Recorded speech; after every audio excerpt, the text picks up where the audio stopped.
Welcome to the Tired Thinker, where the answer is rarely where you first look, and the obvious path is almost never the true one. Tonight's curiosity belongs to lateral thinking puzzles, riddles that hide their solutions behind assumptions we didn't realize we were making. These puzzles ask, what if the story you're hearing is true, just not in the way you expect? What if the door you keep trying to push was meant to be pulled all along? When logic marches in a straight line, lateral thinking steps gently to the side, reshaping the problem rather than wrestling with it. They invite us to loosen our grip on the literal, the predictable, the routine. Here, a man walks into a room and the lights go out, but nothing sinister happens. A person is found in the desert with no footprints, and yet they did not fall from the sky. The world is full of solutions we overlook simply because our minds are trained to move forward, when sometimes the answer is waiting just behind us. So tonight, we'll wander through puzzles that twist perspective, stories that ask us to listen for what's not being said. No pressure, no rush, only the quiet pleasure of pulling at the threads of the familiar until something entirely new appears. Before we begin, where are you listening from in this wide maze of a world? What strange hour has found you in its pocket of curiosity? If these gentle mental detours feel like home to you, I'd be delighted if you liked or subscribed, so more curious travelers can find their way to riddles that reward patience over certainty. Now, shall we start thinking sideways? The room with no door seems simple at first. A person stands inside four walls. There's no handle. There's no window. There is no trapdoor. The walls rise. The ceiling closes them in. The floor feels solid. The person looks and says there is no way out. Most people stop there. The puzzle begins when we question the assumption that escape means walking through a physical opening. Lateral thinking asks us to look at the conditions and ask what escape means in this specific situation. In this puzzle, the walls are not the true barrier. The barrier is the idea that a room must be left by stepping out of it. The solution often requires a shift in meaning. The escape may be emotional, conceptual, or based on a detail that we did not consider important. Imagine someone wakes up in this room. They look around. The walls are smooth. The person might test them. They knock, they push, they feel for seams. They use everything in reach to try and find a hidden panel. They feel growing tension as they repeat the same movements. The room does not respond. Soon the person stops examining and begins repeating. They press the same corner again. They step back. They try to push harder. A strong mind can still get caught in repetition. The room begins to feel like a trap because the problem is being approached the same way each time. The puzzle teaches that the idea of escape may not be linked to the structure at all. Consider that the room might be imagined. Consider that escape could occur once the person understands that the room is a metaphor for a belief. In many lateral thinking puzzles, the walls represent the person's assumptions. The real door appears only after the person stops accepting the walls as unchangeable facts. If the room exists in the mind, then escape is a matter of seeing the walls as thoughts and not as physical barriers. But let's take a more concrete example. A person sits in a small cell. It has no door because the entrance is above them. They were lowered in by rope. In that case, the idea of no door creates a false sense of impossibility. The lack of a door does not mean there is no exit. It means the exit is not where they expect. The solution lies in remembering that not all rooms are entered through doors. This is a basic shift in interpretation, and yet it changes the entire problem. The physical layout did not change. Only the mental picture changed. We can go further. The room could be the inside of a shipping container. The person can push the side wall if the latch is not secured. The walls looked like barriers, yet they were simple panels that could move. The puzzle's lesson here is that certainty is often our real obstacle. When we believe we know what a wall is, we stop testing it in new ways. People often enter puzzles like these and treat them like standard logic problems. They try to solve them by following linear steps. Step 1, look for a door. Step 2, look for a window. Step 3, look for a hidden lever. When all linear steps fail, they say there is no solution. This is where lateral thinking asks us to pause. The failure is not in the search. The failure is in the assumption that escape is tied to a physical opening. Here is another scenario. A person in a hospital room cannot leave. The nurses have orders. The person cannot walk out because they are recovering. The room has no door for them in any practical sense, even though a door exists. Escape in this case means healing enough to leave. The answer is time. The room is not an object to break free from, but a condition to endure. The puzzle here turns on the definition of escape. Escape is not immediate. Escape is a process. In many everyday situations, people create mental rooms with no doors. A person believes they are stuck in a job because they think quitting is failure. A student believes they cannot solve a problem because they assume they are not good at a subject. The walls in these cases are made of identity statements. I can't. I never have. I don't know how. There is no door because the belief that there is none blocks any attempt to find or build one. Escape begins when the person notices that the walls are their own thoughts, not external forces. Let's shift again. Imagine a performer on stage. The curtain falls. They must exit. There is no backstage door, but there is a trap door under the floor that the audience cannot see. The solution is unseen because it was not considered. The presence of a hidden element is common in lateral thinking puzzles. The point is not to trick the solver. The point is to remind the solver that their field of focus can be too narrow. When we think we have examined all possibilities, we often have only examined the familiar ones. A room with no door can also represent a situation defined by rules. For example, a game where the players must solve a challenge using only given pieces. If the pieces seem inadequate, the players may say the puzzle has no solution. The trick may be to use the box itself as a piece. The rule that only the pieces count was never stated. It was assumed. Lateral thinking invites us to check every assumption and ask whether it was given by the puzzle or invented by the solver. Take the experience of worry.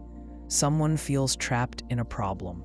They think of the problem every day. They imagine negative outcomes. The room here is mental. There is no door because worry feeds on repetition. Escape happens through a change of perspective. Talking to someone, writing the problem down, or breaking it into smaller steps forms an opening in the wall. The walls were not physical. They were loops of thought. Consider also words. If a riddle says there is no door, we assume physical structure. But words can hint. The phrase might be a metaphor. The solution might be to stop taking the room literally. Language often builds the walls. Interpretation unlocks them. The room with no door can even be a coffin.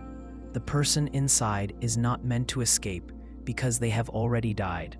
The puzzle stops here for some. But if we redefine the situation and say the person is not dead but asleep due to a trance, then escape could come from sound, movement, or another person arriving.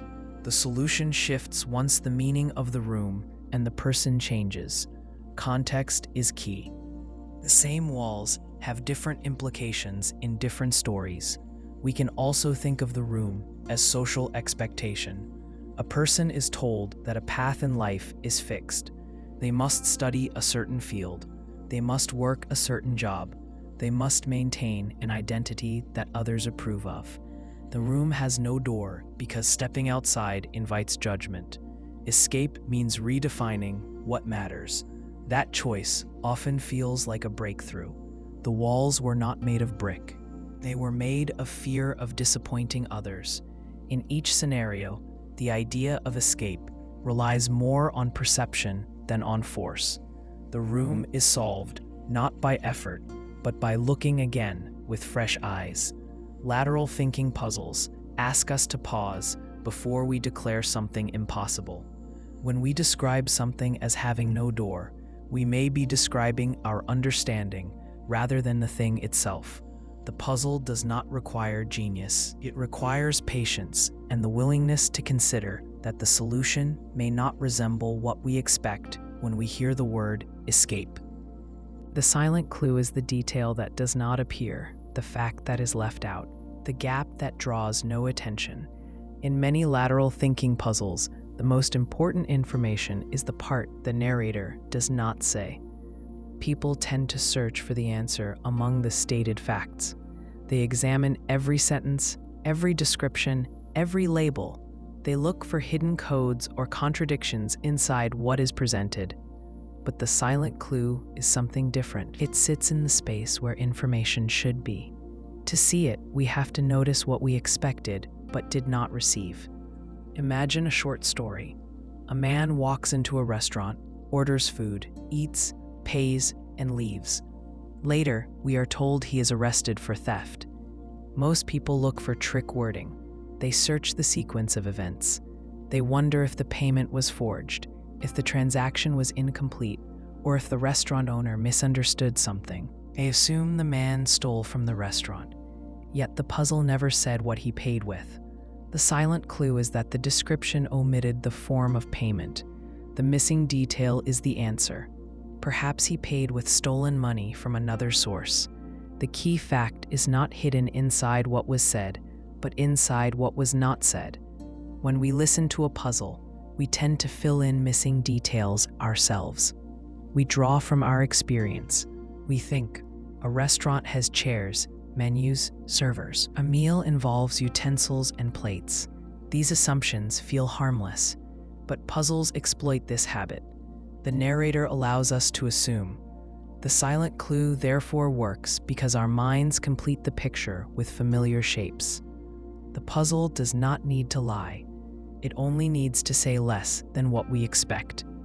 Think about a child telling a story. They describe their day. They say they played outside, they saw a friend, they ate dinner, and they went to bed. Nothing seems unusual. But imagine that child recalls every detail of the day except where they played or who the friend was. The silence around those parts suggests something. Maybe the child played somewhere they were told not to go. Maybe the friend was someone they were not allowed to see. The absence of detail draws more focus than the details provided. The story becomes meaningful for what it avoids. This same principle appears often in conversation. Someone recounts an event but leaves out their own role. They describe what others did, but not what they did. The silence speaks. When we notice it, we understand the event differently. The silent clue tells us where to look. It reveals which part of the story makes the speaker uncomfortable, uncertain, or guilty. In lateral thinking puzzles, we learn to listen for the missing element. One common example involves a murder scene. The puzzle might describe a room with a broken mirror, a spilled drink, and an open window. Solvers examine the broken mirror. They wonder if the killer entered through the window. They picture struggle or conflict. But the puzzle may never mention the victim. The silence asks, who died, and how do we know they died? Sometimes the answer is that no one is dead. The silent clue exposes the assumption that murder scene means a dead person. If the puzzle never said someone died, then the narrative changes. The spilled drink could be an accident. The open window could be for fresh air. The puzzle works because our expectations filled in the missing detail. Now, imagine a person telling you they lost something important. They describe turning the house upside down. They searched every drawer, bag, pocket, and shelf. They called friends. They retraced their steps. Yet when asked where they last remember having the item, they pause. They do not answer. That pause is a silent clue. The silence suggests the person already knows where the item is. The problem is not ignorance, but reluctance. The missing statement reveals the truth more clearly than any words they shared. Another example comes from simple riddles. Suppose someone says, "A man pushes his car into a hotel, and the owner charges him." Most people imagine a vehicle, a building, and a transaction. But the clue rests in what is not said. This is a game of Monopoly. The silent clue is the absence of real-world detail. The puzzle does not tell you the man is in the real world. We assume it because we have not been prompted to think otherwise. The silence around the setting shapes our misunderstanding. Silence is effective because our minds value completion. We dislike gaps. When information is missing, we supply it. We believe we are reasoning, but often we are guessing. The puzzle counts on those guesses. When we realize that the critical clue was the lack of a statement, the puzzle teaches a simple lesson. Pay attention to your assumptions. In many daily situations, silent clues appear. A person says they are fine, but they avoid eye contact. The silence in their tone, their pauses, their short answers, tells more than the words, "I'm fine." A coworker explains a task, but leaves out one step. You assume they forgot, but perhaps they want to see if you ask questions. A friend tells you about a decision they made, but avoids mentioning how they felt when they made it. That silence may mark the real center of the story. When reading or listening, noticing silence means noticing expectation. Ask, what information would normally be included here? Why is it missing? The puzzle becomes easier when we learn to ask this consistently. Many riddles hinge on a single missing word or phrase. They may describe the time of day, the weather, or the surroundings, but never mention whether anyone else is present. That omission often matters. Consider a man on trial. The evidence list is long. The prosecution describes tools, locations, times, and motives. The defense remains quiet about one detail, whether the man was even in the city that day. The silence around this detail becomes the center point. If the man was not present, the evidence collapses. Silence works as a marker that something important lies in that gap. The silent clue can also appear in physical puzzles. Imagine a locked box. The puzzle invites you to find the key. You look under objects, inside drawers, behind curtains. You search for coded messages. You might get frustrated. Then you realize the puzzle never said the box was locked. The act of assuming a lock created the problem. The absence of the word locked was the silent clue. We can apply the same thinking to emotional puzzles. A person says they feel overwhelmed. They describe their tasks, their schedule, their deadlines. They never mention rest. The silent clue is that rest is missing, not that time is missing. The problem is not the workload, but the absence of recovery. The silent clue trains us to notice what is missing before we try to interpret what is present. It guides our attention to the edge of the story, where the storyteller stepped aside. By becoming comfortable with silence, we learn to see the puzzle more clearly. The man who never spoke stood at the edge of every conversation, like a question waiting for its mark. People filled his silence for him. They explained his behavior, his choices, his expressions. They decided what he meant by what he did not say. In most puzzles about silence, meaning is built not from speech, but from assumption. The puzzle begins when we notice how much of our understanding depends on the noise we add to another person's quiet. The man who never spoke becomes a mirror for our own reasoning. We build a story out of what feels missing. Imagine a small village where this man lives. Every morning he walks to the market. He buys bread, fish, and milk. He nods to the shopkeepers, but never opens his mouth. After a few days, people start to guess why. One person says he is mute. Another says he is proud. Another says he is hiding something. None of them have asked him directly because they think his silence is its own kind of answer. In a lateral thinking puzzle, this setup works because each guess reveals more about the observer than the man. The man's silence has become a stage where assumptions perform. Silence invites projection. When people cannot hear intent, they invent it. A friend who does not respond to a message might be thought angry or sad. A coworker who stays quiet in meetings might be labeled indifferent or unprepared. These interpretations may be wrong, yet they often feel convincing because silence feels like a void, and human minds dislike empty space. In logic, silence has no value. It is neutral. In human reasoning, silence takes shape fast because we treat it like an unfinished sentence that demands completion. In a puzzle form, imagine this. A man enters a courtroom. He says nothing throughout the entire trial. At the end, the judge sets him free. Listeners start building explanations. They imagine legal loopholes, hidden witnesses, or mistaken identity. They may guess that his lawyer spoke for him. The missing statement is that the man was the judge himself. His silence was natural, not suspicious. The assumption that he was the accused defined the puzzle's confusion. This is how silence, combined with an assumption, can twist perception.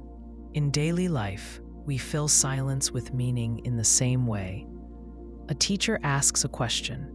A student looks down and stays quiet. The teacher assumes they do not know the answer. The student may know it perfectly, but fears speaking in front of the class. The silence does not show ignorance, but the teacher's interpretation assigns it that label. The assumption becomes louder than the student's knowledge. When we work with lateral puzzles, the goal is to step back from such instant interpretations and ask, what else could this mean if I stop assuming motive? Think about an interaction at a dinner table. 10 people talk. One person listens. Over time, the talkers feel uneasy. They think the quiet one is judging them. They begin to speak differently, as if defending themselves. The quiet person may be content, observant, or simply tired, yet their stillness generates discomfort because people rely on speech as confirmation of social safety. In a lateral thinking puzzle, this unease is the turning point. The story may ask, why did everyone start leaving early? The listener might find that the silent man was not judging, but recording sound for a study, or perhaps he was deaf and could not respond. The twist reveals that the group's assumptions shaped the tension. Another common structure uses silence as misdirection. Picture a mystery on a train. A conductor walks through a carriage. One passenger sits still, saying nothing, eyes forward. Later, the train stops, and investigators find a stolen bag near that seat. The obvious suspect is the silent man. But what if he is asleep, or wearing noise-canceling headphones, or unable to hear the conductor's announcement? The assumption of guilt comes from silence, not from evidence. Lateral thinking reverses that logic. It asks, what if the behavior that looks suspicious is neutral until we define it? Sometimes silence hides understanding. A person might refrain from speaking not because they lack knowledge, but because they see no benefit in joining the noise. In a puzzle, this might take the shape of a competition where the winner must answer last. The man who never spoke could be the one who knows that silence keeps him in the game. Others lose by rushing to fill space. The absence of speech becomes a form of strategy, not weakness. Observers might label it passivity, but in truth, it is control. Silence also changes meaning depending on context. In a crowded room, silence may signal politeness. In an interrogation, it may signal defiance. In storytelling, silence can be suspense. The same absence of words shifts shape because we attach interpretation to it. In a lateral thinking sense, this flexibility makes silence a perfect trap for assumptions. The puzzle writer knows that the solver will rush to fill the gap. The trick is to realize that the gap itself is the clue. We can look at a smaller example. A man attends his own funeral and says nothing. The phrase sounds impossible until we see the trick. He is a priest conducting a service for someone who shares his name. His silence during certain parts of the ceremony is ritual, not emotional shock. Again, the assumption is that presence means identity, and silence means speechlessness. The puzzle depends on those shortcuts. Without them, there is no illusion to break. In ordinary work life, the same idea plays out. A manager explains a plan. One employee never offers feedback. Others interpret that as agreement. Later, the quiet employee resists the change because they never supported it. The silence became permission only because others decided it did. This dynamic shows why clear thinking must separate what is observed from what is inferred. Lateral reasoning demands evidence, not emotion. We can flip the idea once more. What if the man who never spoke communicates in another way? Perhaps he writes notes, or uses gestures, or works through others. The statement "never spoke" limits one channel but not all channels. The puzzle solver who assumes "never spoke" means never communicated will miss the entire point. In real terms, this mirrors how people misunderstand quiet colleagues or introverts. Silence in one form does not equal absence in all forms. The assumption that speech is the only valid signal creates blind spots. Sometimes the silence exists to protect something. A soldier may remain quiet under interrogation to protect others. A doctor may stay silent in front of a patient to avoid false hope. In these cases, silence is discipline. It holds more intent than words could. Yet outsiders may label it coldness or distance. The same act reads differently from different angles. That gap between intent and interpretation is what gives puzzles their life. Even in storytelling, silence guides tone. A writer can describe a man who never spoke, and readers will begin shaping character traits immediately. They will assign patience, wisdom, fear, or trauma. The author may not confirm any of these. The reader's minds supply them. The power of silence lies in its ability to make others reveal themselves. Every assumption uncovers a bias, a habit, or a fear about what quiet means. The man who never spoke remains a mirror because we cannot stand his quiet for long. We explain it. We defend against it. We decide what he thinks. Yet every decision says more about us than about him. In puzzles, as in life, the loudest meanings often come from silence, and the voice we hear is usually our own echo, filling the space he left open. The broken bridge that worked looks strange at first. A structure meant to carry someone across a distance should be complete. Each piece should align. Each board or stone should support weight. When a bridge appears broken, most people stop. They see the gap and assume the path is impossible. They turn back or look for another route. The idea of crossing something incomplete feels unsafe and illogical. Yet in many lateral thinking puzzles, the gap is not the problem. The problem is the belief that crossing must happen in a single direct motion. When we see the bridge as a straight line, the break becomes a barrier. But when we allow the path to bend, change, or adapt, the broken bridge becomes usable again. Imagine a wooden bridge stretched across a river. In the middle, a section is missing. Someone reaches this point and assumes the crossing is impossible. They focus on the missing planks. They stare at the space where the bridge should be. The mind says a bridge must be continuous. That belief is the first barrier. Now imagine the person looks around instead of directly ahead. They notice a fallen tree lying at an angle near the break. The tree can form a new segment if rolled or lifted. The crossing becomes possible, but not in the straightforward way expected. The shortest route was not the one the person assumed. The solution begins when the person stops relying on the bridge alone and considers the space around it. In many puzzles, the broken part of the bridge represents missing information. The solver is given a story with a gap.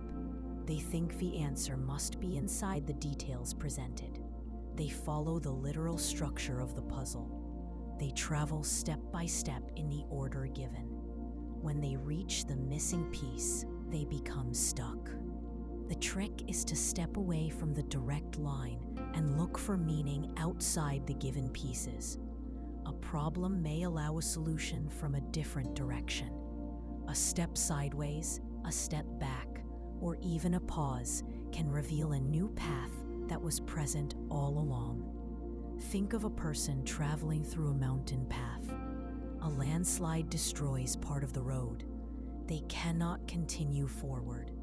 They look down the cliff and see no safe descent. They look up and see rough ground. The straight path is blocked. Many would turn around and say the road is closed. But small mountain paths often have secondary trails carved by animals or wind. The rider might climb a few steps uphill, take a narrow ridge, and rejoin the main trail farther ahead. The path becomes indirect but still leads forward. The road was broken only from the narrow view of someone expecting a single defined route. This idea appears often in work and personal decisions. Someone wants to reach a goal. They imagine the most direct route. They apply for one job, one school, one opportunity. If rejected, they feel blocked. They see the goal as inaccessible. The broken bridge here is the direct path closing. But there are often alternate routes: volunteer work, apprenticeships, smaller roles, lateral moves. The shortest path to progress may not be the straight line route. It may be the one that bends through experiences that seem unrelated but support long-term direction. The broken bridge teaches patience and adaptability. In lateral thinking puzzles, a broken bridge can also be symbolic. Consider a traveler needing to reach the other side of a canyon. The only bridge is cracked. The boards sag.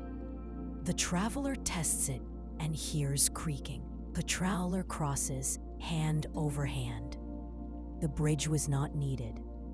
The puzzle is solved not by fixing the broken structure, but by shifting the method of crossing. The question was never how to repair the bridge. The real question was how to cross the gap. This shift in thinking requires us to reconsider what a path looks like. We are used to thinking of solutions as linear steps. Step 1 leads to step 2. Step 2 leads to step 3. If step 2 breaks, the whole process feels undone. But many problems allow resequencing. If someone cannot speak to a person directly, they might write a letter. If someone cannot lift a heavy object, they might divide it or use a lever. The path remains the same, but the method changes. Consider a team working on a project. They follow a strict procedure. One member falls ill, and the process is disrupted. They call the project stalled because the bridge of workflow broke. But if another team member can take a different part of the process, or change the order of tasks, progress can continue. The break does not prevent movement. It merely prevents movement in one specific rhythm. The shortest path becomes the one that responds to the break instead of resisting it. Think about emotional challenges.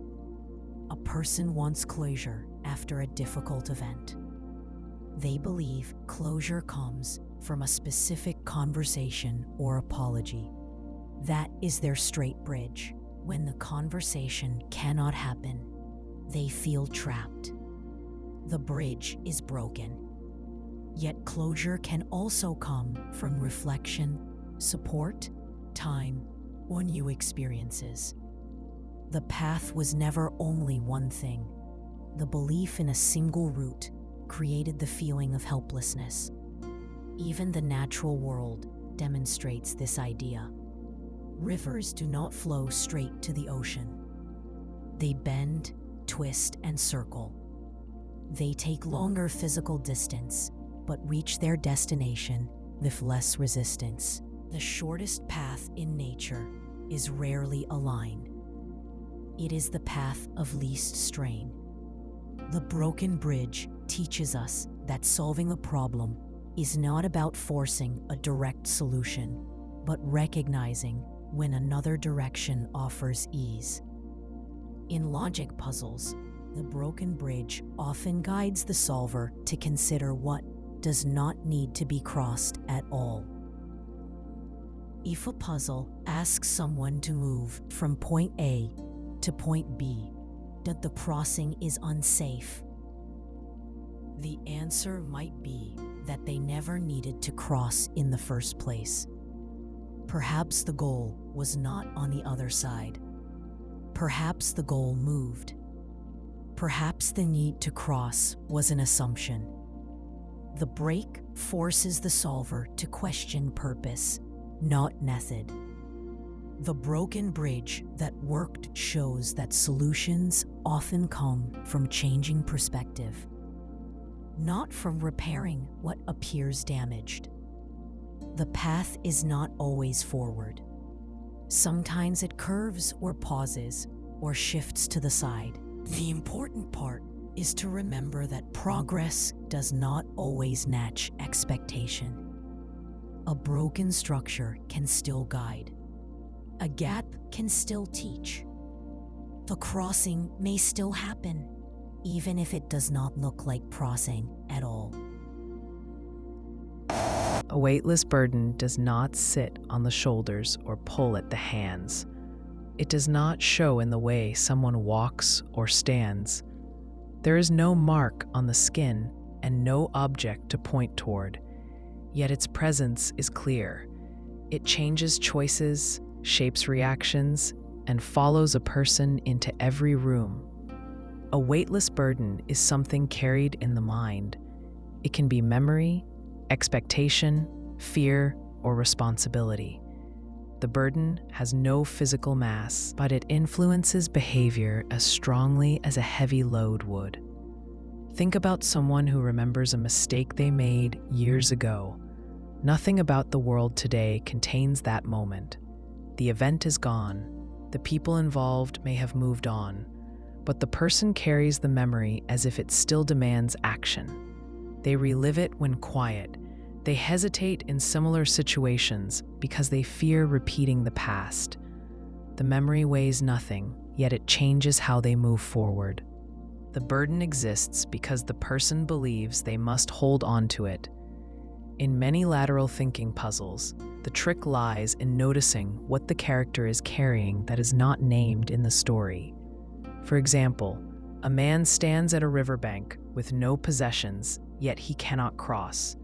The puzzle does not mention fear of water, responsibility for someone waiting behind him, or a deadline pressing him. These are invisible burdens that change the meaning of the scene. The man may not cross because the burden is not the river, but the thought of what crossing would mean.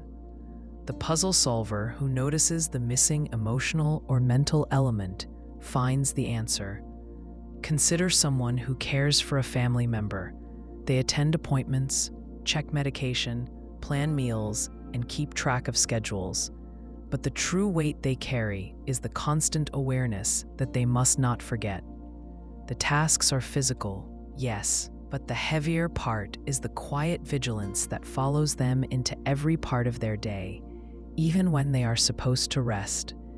The burden is not the caregiving itself, but the thought that something could go wrong if they do not pay attention.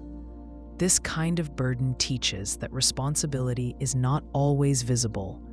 Two people may appear to have the same life on the surface. One goes through the day with ease. The other does the same activities but carries pressure tied to expectation from family or work. The burden does not change the actions, but the feeling behind them. We cannot see that difference from the outside. This is why understanding requires more than looking. It requires listening to what someone does not say. Think of a person who always tries to meet others' needs. They say yes when asked for help. They take on extra work. They stay late. People might praise their reliability, but what they carry is the fear of disappointing others. They do not want to appear weak or unwilling. The weightless burden is not kindness. It is the constant pressure to be accepted. The fear shapes their decisions without being visible. Sometimes the burden is an expectation placed early in life. A child is told to always be strong. They grow into an adult who does not cry, does not ask for help, and does not admit confusion. The burden is the belief that weakness is failure. It weighs nothing in the physical world, but it blocks emotional movement.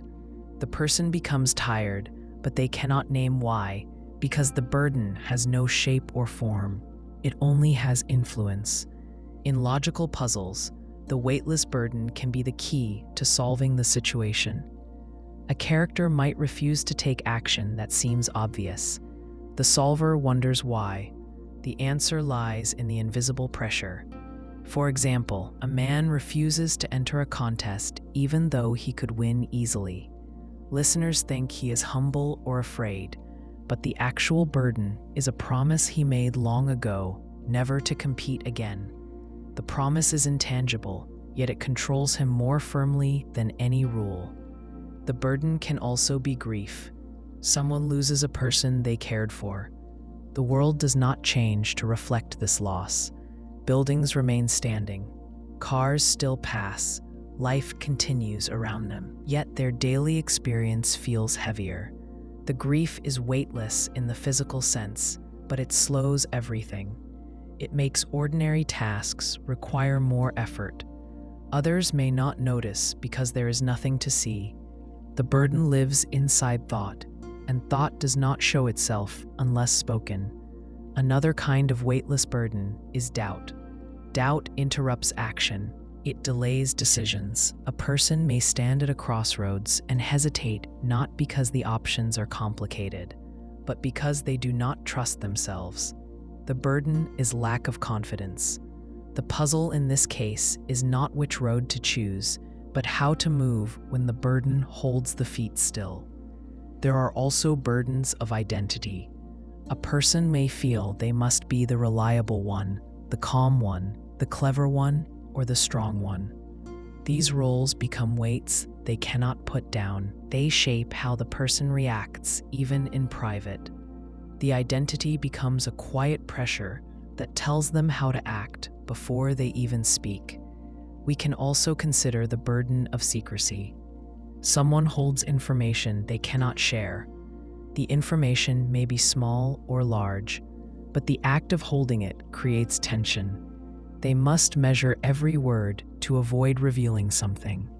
The secret weighs nothing, but the effort to contain it costs energy. The weightless burden shows that the heaviest things we carry are often the ones no one can see. These burdens guide choices, slow movement, or tighten the mind. They are not listed in any inventory. They are not stored in pockets or bags, yet they shape the way a person experiences every part of life. The window facing nowhere appears strange at first, It sits in a wall and looks outward, but there is nothing to see. It may open onto a blank courtyard, a brick barrier, a fogged alley, or a wall of trees so close they block the view. Someone might ask why the window is there at all, if it shows nothing. Yet the presence of the window changes how the room feels. It allows light, or the idea of light. It gives the mind a sense of beyond, even when the beyond holds no image. The window is not only for seeing the outside, it also reveals what is happening inside the person who looks through it. Imagine a room where someone works every day. They sit at a desk and write, type, or plan. The window beside them faces another building's concrete wall. Nothing outside moves. The view never changes. Yet the person looks up from time to time. The act of looking outward operates as a pause. It lets the mind rest, even though the scenery offers no information. The window serves as a boundary between the inner world and the world outside, even when the outside is blank. The blankness becomes a space where thought can stretch.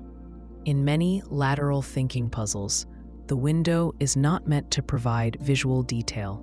It is meant to draw the solver's attention to the fact that looking outward can change internal perspective. When someone sees nothing outside, they may start to notice their own reactions. If they feel calm, the blank view supports reflection. If they feel restless, the blank view reveals that the restlessness is not caused by the world, but by their own thoughts. The window becomes a mirror, not in the reflective sense, but in the way it directs attention back toward the self. Consider a patient in a hospital room. Their window looks onto the side of another wing of the building. They cannot see sky or trees, yet they still turn toward the window each morning. They wait for the slight shift in brightness that shows the day has begun. The window does not show a landscape, but it proves that time is still moving. The patient does not look for scenery. They look for change. The smallest amount of light becomes enough to feel connected to something larger. The window facing nowhere becomes a tool for measuring time and for sensing continuation. Think of a person who spends time reflecting on a decision. They may walk to a quiet place, perhaps a hallway, a stairwell, or a balcony that overlooks nothing remarkable. The act of looking outward gives them a frame in which to think. The physical openness suggests mental openness. The environment outside the window does not need to hold meaning. The window simply gives permission to step mentally outside of the thought loop they were caught in. The outside becomes a symbolic space for perspective. In puzzles, the window often appears as a detail that seems unimportant. A story may mention that a character stands by a window. Listeners assume the window is just scenery, but if the story emphasizes what cannot be seen through it, the absence may be a clue. The puzzle might ask why the character turned toward the window if there was nothing to look at. The answer may be that the character needed distance from the conversation, needed to think, or needed to avoid showing expression. The window is not functional for viewing. It is functional for internal regulation. Picture a person living in a small apartment.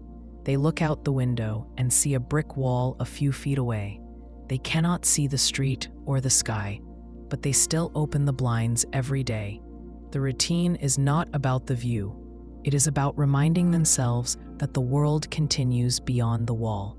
The window proves the room is not closed entirely. Even if the outside is blocked visually, the presence of an outside shapes the sense of space. There are also windows in conversation.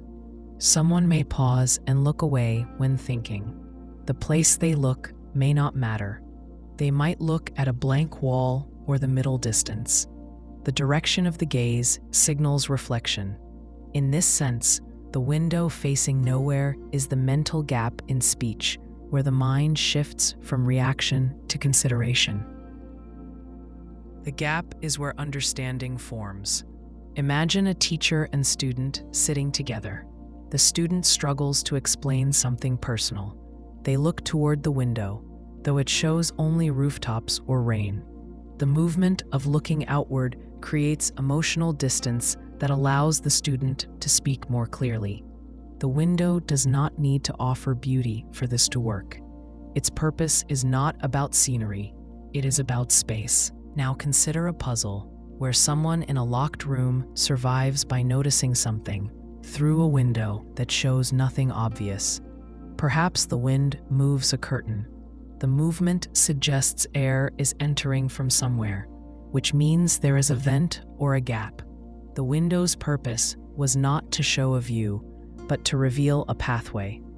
The solver needed to look beyond the expected function of a window to see what the situation required. The puzzle's solution rests on shifting the meaning of the window from sight to airflow, from scenery to structure. The same idea applies to emotional insight. A person may feel confined by routine or stress. They look outward even if the outward holds nothing notable. The moment of outward gaze separates them from the intensity of their own thoughts. The separation itself brings relief. The view does not need to entertain or inform. It only needs to be separate from the immediate experience. The window facing nowhere asks us to understand that reflection often begins not from what we see, but from the act of looking. The view does not determine insight. The direction of attention does. The key that opens no locks is something people often overlook because the word key brings a specific picture to mind. We imagine a piece of metal cut to fit a matching slot. We imagine a clear mechanism: insert, turn, release. When we hear the word key in conversation, we think of access, permission, or unlocking something hidden. But in many lateral thinking puzzles, the key is not a physical object. It is a shift in understanding. Solution does not come from force or possession, but from seeing the situation differently. The key is perspective.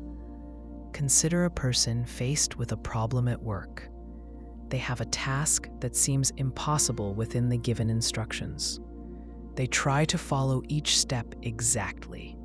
They focus on doing everything correctly, but the task still does not resolve. They become frustrated because the direct route is blocked. Then someone suggests changing the order of steps or questioning whether all steps are necessary. The problem resolves quickly. The solution did not require new tools or extra effort. It required looking at the problem from a different angle. The key opened no physical lock. It opened a mental one. Think of a conversation where two people disagree. Both try to convince the other. They speak in direct statements, explain their reasoning, and defend their beliefs. The argument grows tense.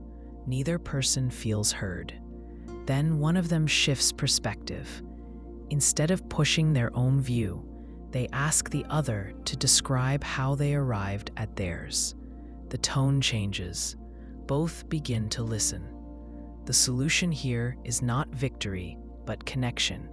The key was stepping outside the assumption that the goal of the conversation was to win. The key was perspective, not persuasion.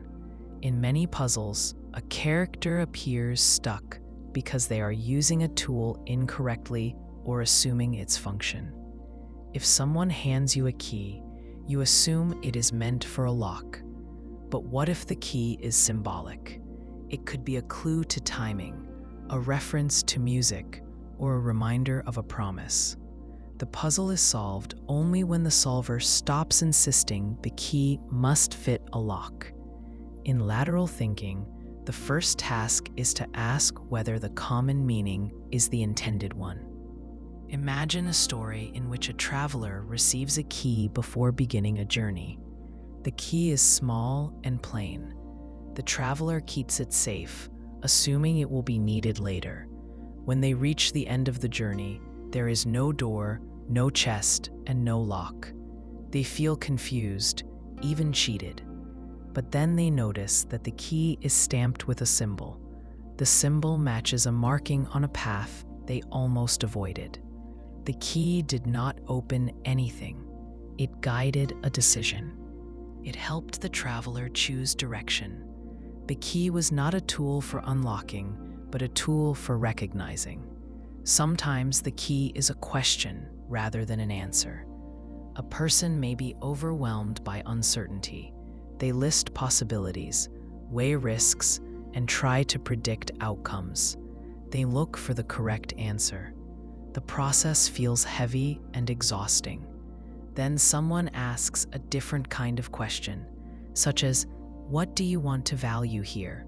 Or, "What outcome will you accept, even if it is difficult?" These questions shift the frame. The uncertainty does not vanish, but the person sees a new center to base decisions on. The key did not remove the problem. It changed how the problem was held. The key that opens no locks appears often in emotional situations. A person may feel trapped in stress or fear. They want relief. They try to control everything around them. They think they must solve every detail, but the key may be acceptance rather than control. When they allow the situation to be uncertain, they feel less pressure. The circumstances did not change. The burden changed because the person stopped holding it the same way. This key belongs to perspective rather than effort. Think of someone who wants to create something, a piece of art, a project, a business, or a new chapter of life. They may believe they need more time, more skill, or more approval before they begin. They treat permission as a lock they cannot yet open. But the key may be starting with what they already have. The skill improves through doing. The confidence grows through small progress. The permission comes from oneself. Nothing external needed to change. The shift in thinking unlocked the action. In many puzzles about escape, a character is stuck in a room. People search for hidden levers and secret doors. They imagine complex mechanisms. But sometimes the door was never locked. The key is the awareness that the barrier existed only in the mind. The puzzle teaches that the hardest locks to open are often the ones that were never closed. There is also the key of reframing. Two people face the same situation. One sees it as failure. The other sees it as experience gained. The external facts are identical. The internal interpretation shapes the emotional impact. The shift is small but meaningful. The situation changes when the meaning changes. The key opens no tangible lock, but it changes access to ease, clarity, or patience. In relationships, the key may be noticing patterns instead of blaming behavior. When someone asks not, "Why did they do this?" but "What does this mean about what they are trying to protect?" the tone softens. Understanding enters. Conflict reduces. The lock was misunderstanding. The key was empathy. A key that opens no locks asks us to stop searching for control through objects and start looking for insight in how we frame the situation. The metal key is simple. Insert, turn, open. The mental key works differently. We must notice the expectations we brought with us. The meaning shifts when we allow it to. The footprints that don't lead back create a quiet puzzle. When we see a trail of footprints in sand, snow, or dust, we expect them to tell a story of movement. We assume a starting point and a destination. We picture someone walking forward, leaving marks that show where they came from and where they went. When a trail begins without a matching trail leading to it, the mind hesitates. Something feels missing. The puzzle starts with that gap. The footprints suggest arrival without approach, presence without precedent. The question we ask is simple. How did the person get there? Imagine footprints starting in the middle of a field. There are no signs of a vehicle, no marks from tires, hooves, or sleds, no disturbance around the first footprint to show landing or drop. A person sees the footprints and asks where the walker came from. They follow the trail and find it moves toward a lake. The footprints end at the shoreline. The natural conclusion is that the person walked into the water. But then the question changes. Did they start there or did they end there? The footprints guide us, but they do not tell us direction unless we examine them closely. The pressure of the heel and the scuff of the toe show movement. If we assume the wrong direction, we build the wrong story. This is how assumptions shape interpretation. The footprints did not lie. The interpretation did. In many lateral thinking puzzles, the footprints represent evidence. The evidence is real, but the story we attach to it may not be. We fill in missing pieces with our expectations.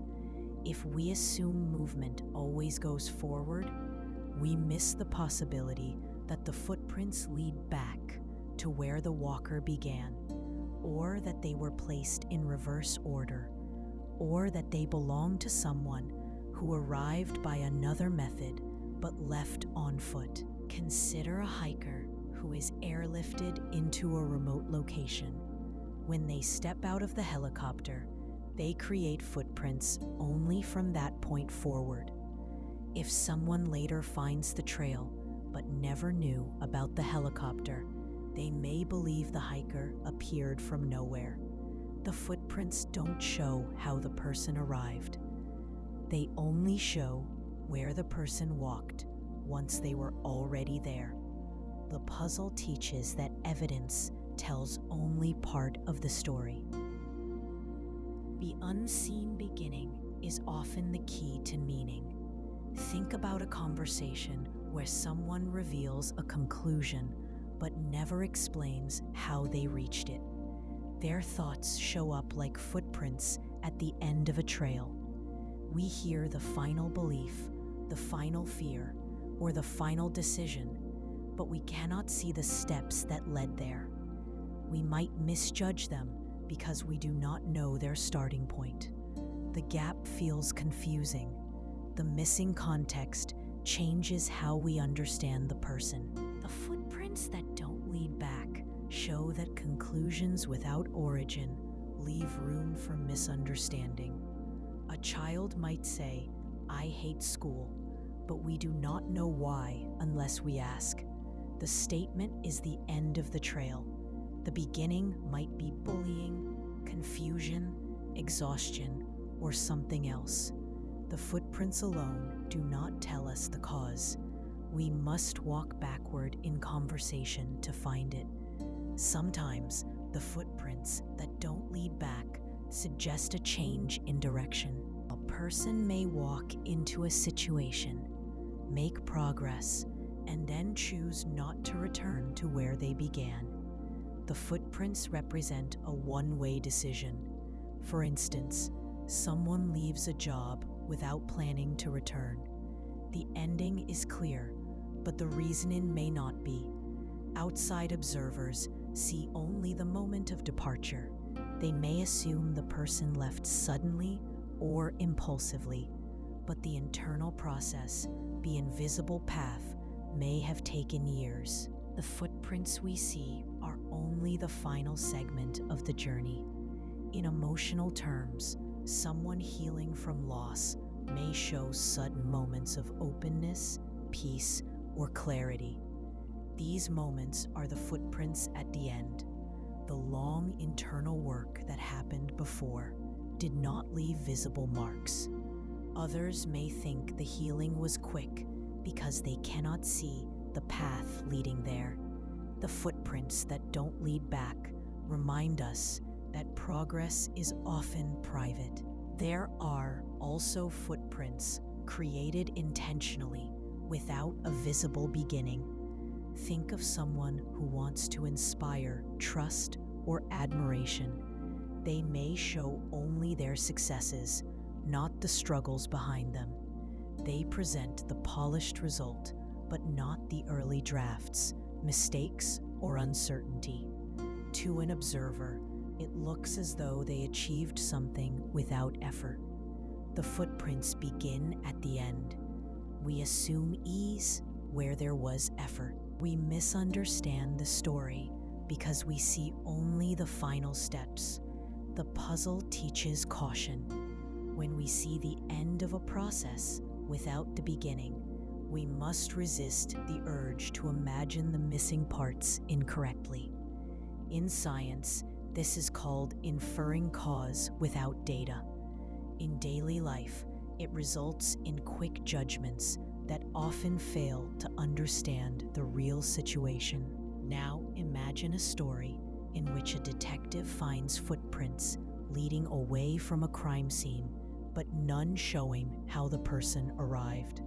The detective might assume the criminal was already inside before the event took place. This changes the entire theory. The absence of footprints becomes a clue. The missing steps reveal presence rather than absence. The same idea applies to personal insight. When someone reacts strongly to a small event, the cause may lie in experiences that cannot be seen in the moment. The reaction is the footprint. The origin is hidden.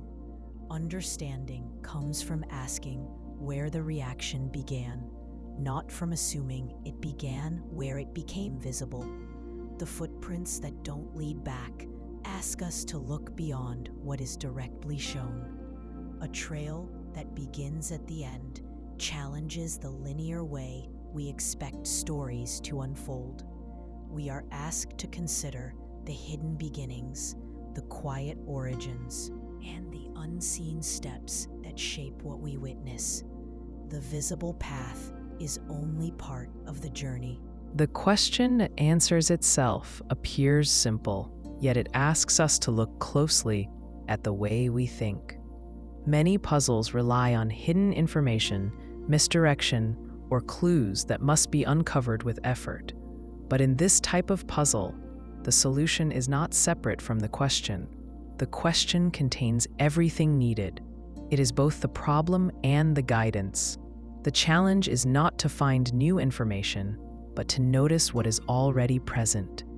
This kind of puzzle shows how often we overlook what is right in front of us because we expect answers to be harder than they are. Imagine someone asks, "What is the only question that cannot be answered yes?" People start searching for obscure riddles or clever twists. They think about paradoxes or philosophical traps. But the answer is simple. Are you asleep? The question answers itself once we notice the nature of the situation. If the person is asleep, they cannot respond. If they answer, the answer itself shows they are awake. The solution was not hidden. It rested in the definition of the question. The puzzle worked only because we expected something more complex. This kind of puzzle teaches awareness. Instead of rushing to find something beyond the question, we must examine the question itself. We often add layers that do not exist. We assume difficulty where there is none. The mind wants to solve, and in the process, it forgets to observe. Consider a child who asks, "Why does time move forward?" The question suggests motion, direction, and measurement. Adults might answer with explanations of physics or memory, but the question itself implies perspective. Time feels like it moves forward because we only remember the past, not the future. The experience of remembering gives direction. The answer lies in the way the question is framed. The puzzle points back to the person asking. In many conversations, a person may ask something because they already know the answer but have not recognized it. Someone might say, "Why does this bother me?" The act of asking reveals that it matters to them. The question shows that emotion is tied to value. The answer is present in the feeling that prompted the question. They do not need external explanation. They need to notice their reaction and name what it points to. Think about a person who says, "How do I stop worrying about making the wrong choice?" The question holds the answer. They believe there is one right outcome. The solution is to see that many choices can lead to workable paths. The worry is not about the choice itself.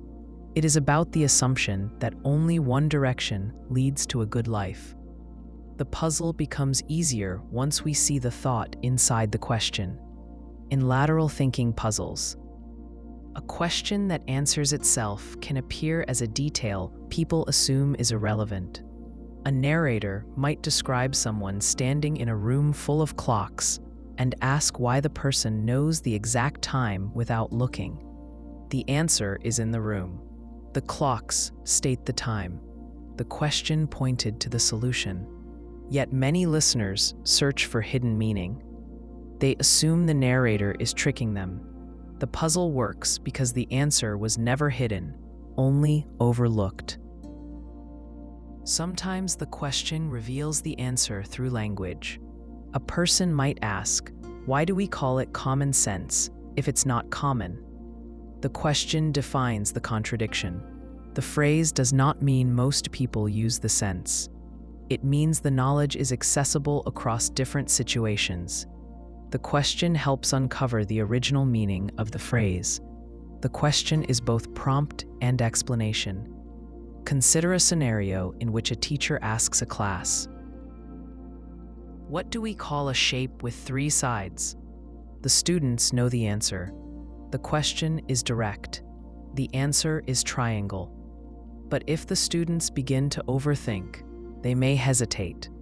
The clarity of the question is the clue.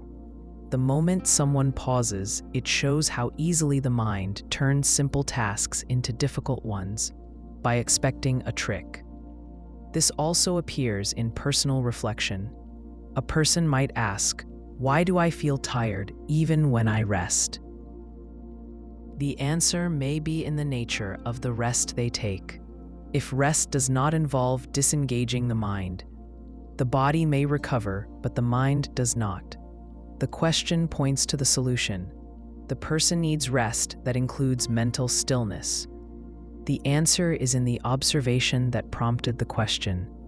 The question that answers itself also appears when someone asks for permission that only they can give.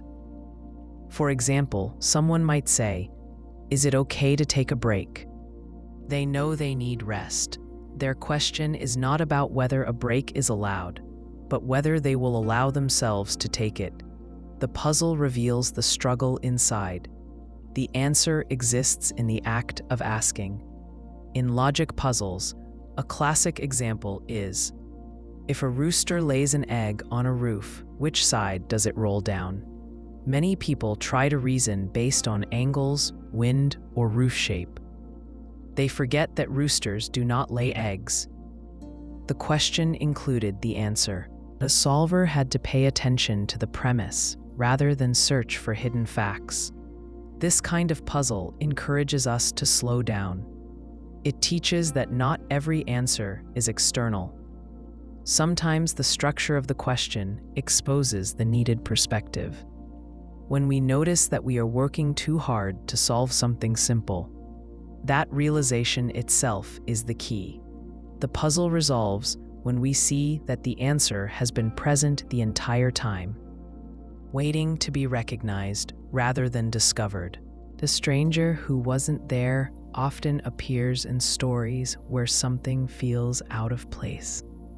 a person in a scene is noticed only because the scene does not seem complete without them. Yet, when we look closer, we realize the person's presence was assumed, not confirmed. The puzzle lies in how easily the mind fills in gaps. We see what we expect to see, even when it is not present. The stranger may never have existed. The sense of their presence comes from the way we interpret surroundings, reactions, or silence. Imagine someone walking into a quiet cafe. They sit at a table and look around. At the next table is a coat draped over a chair, a book left open, and a cup of cooling coffee. The person assumes someone has just stepped away.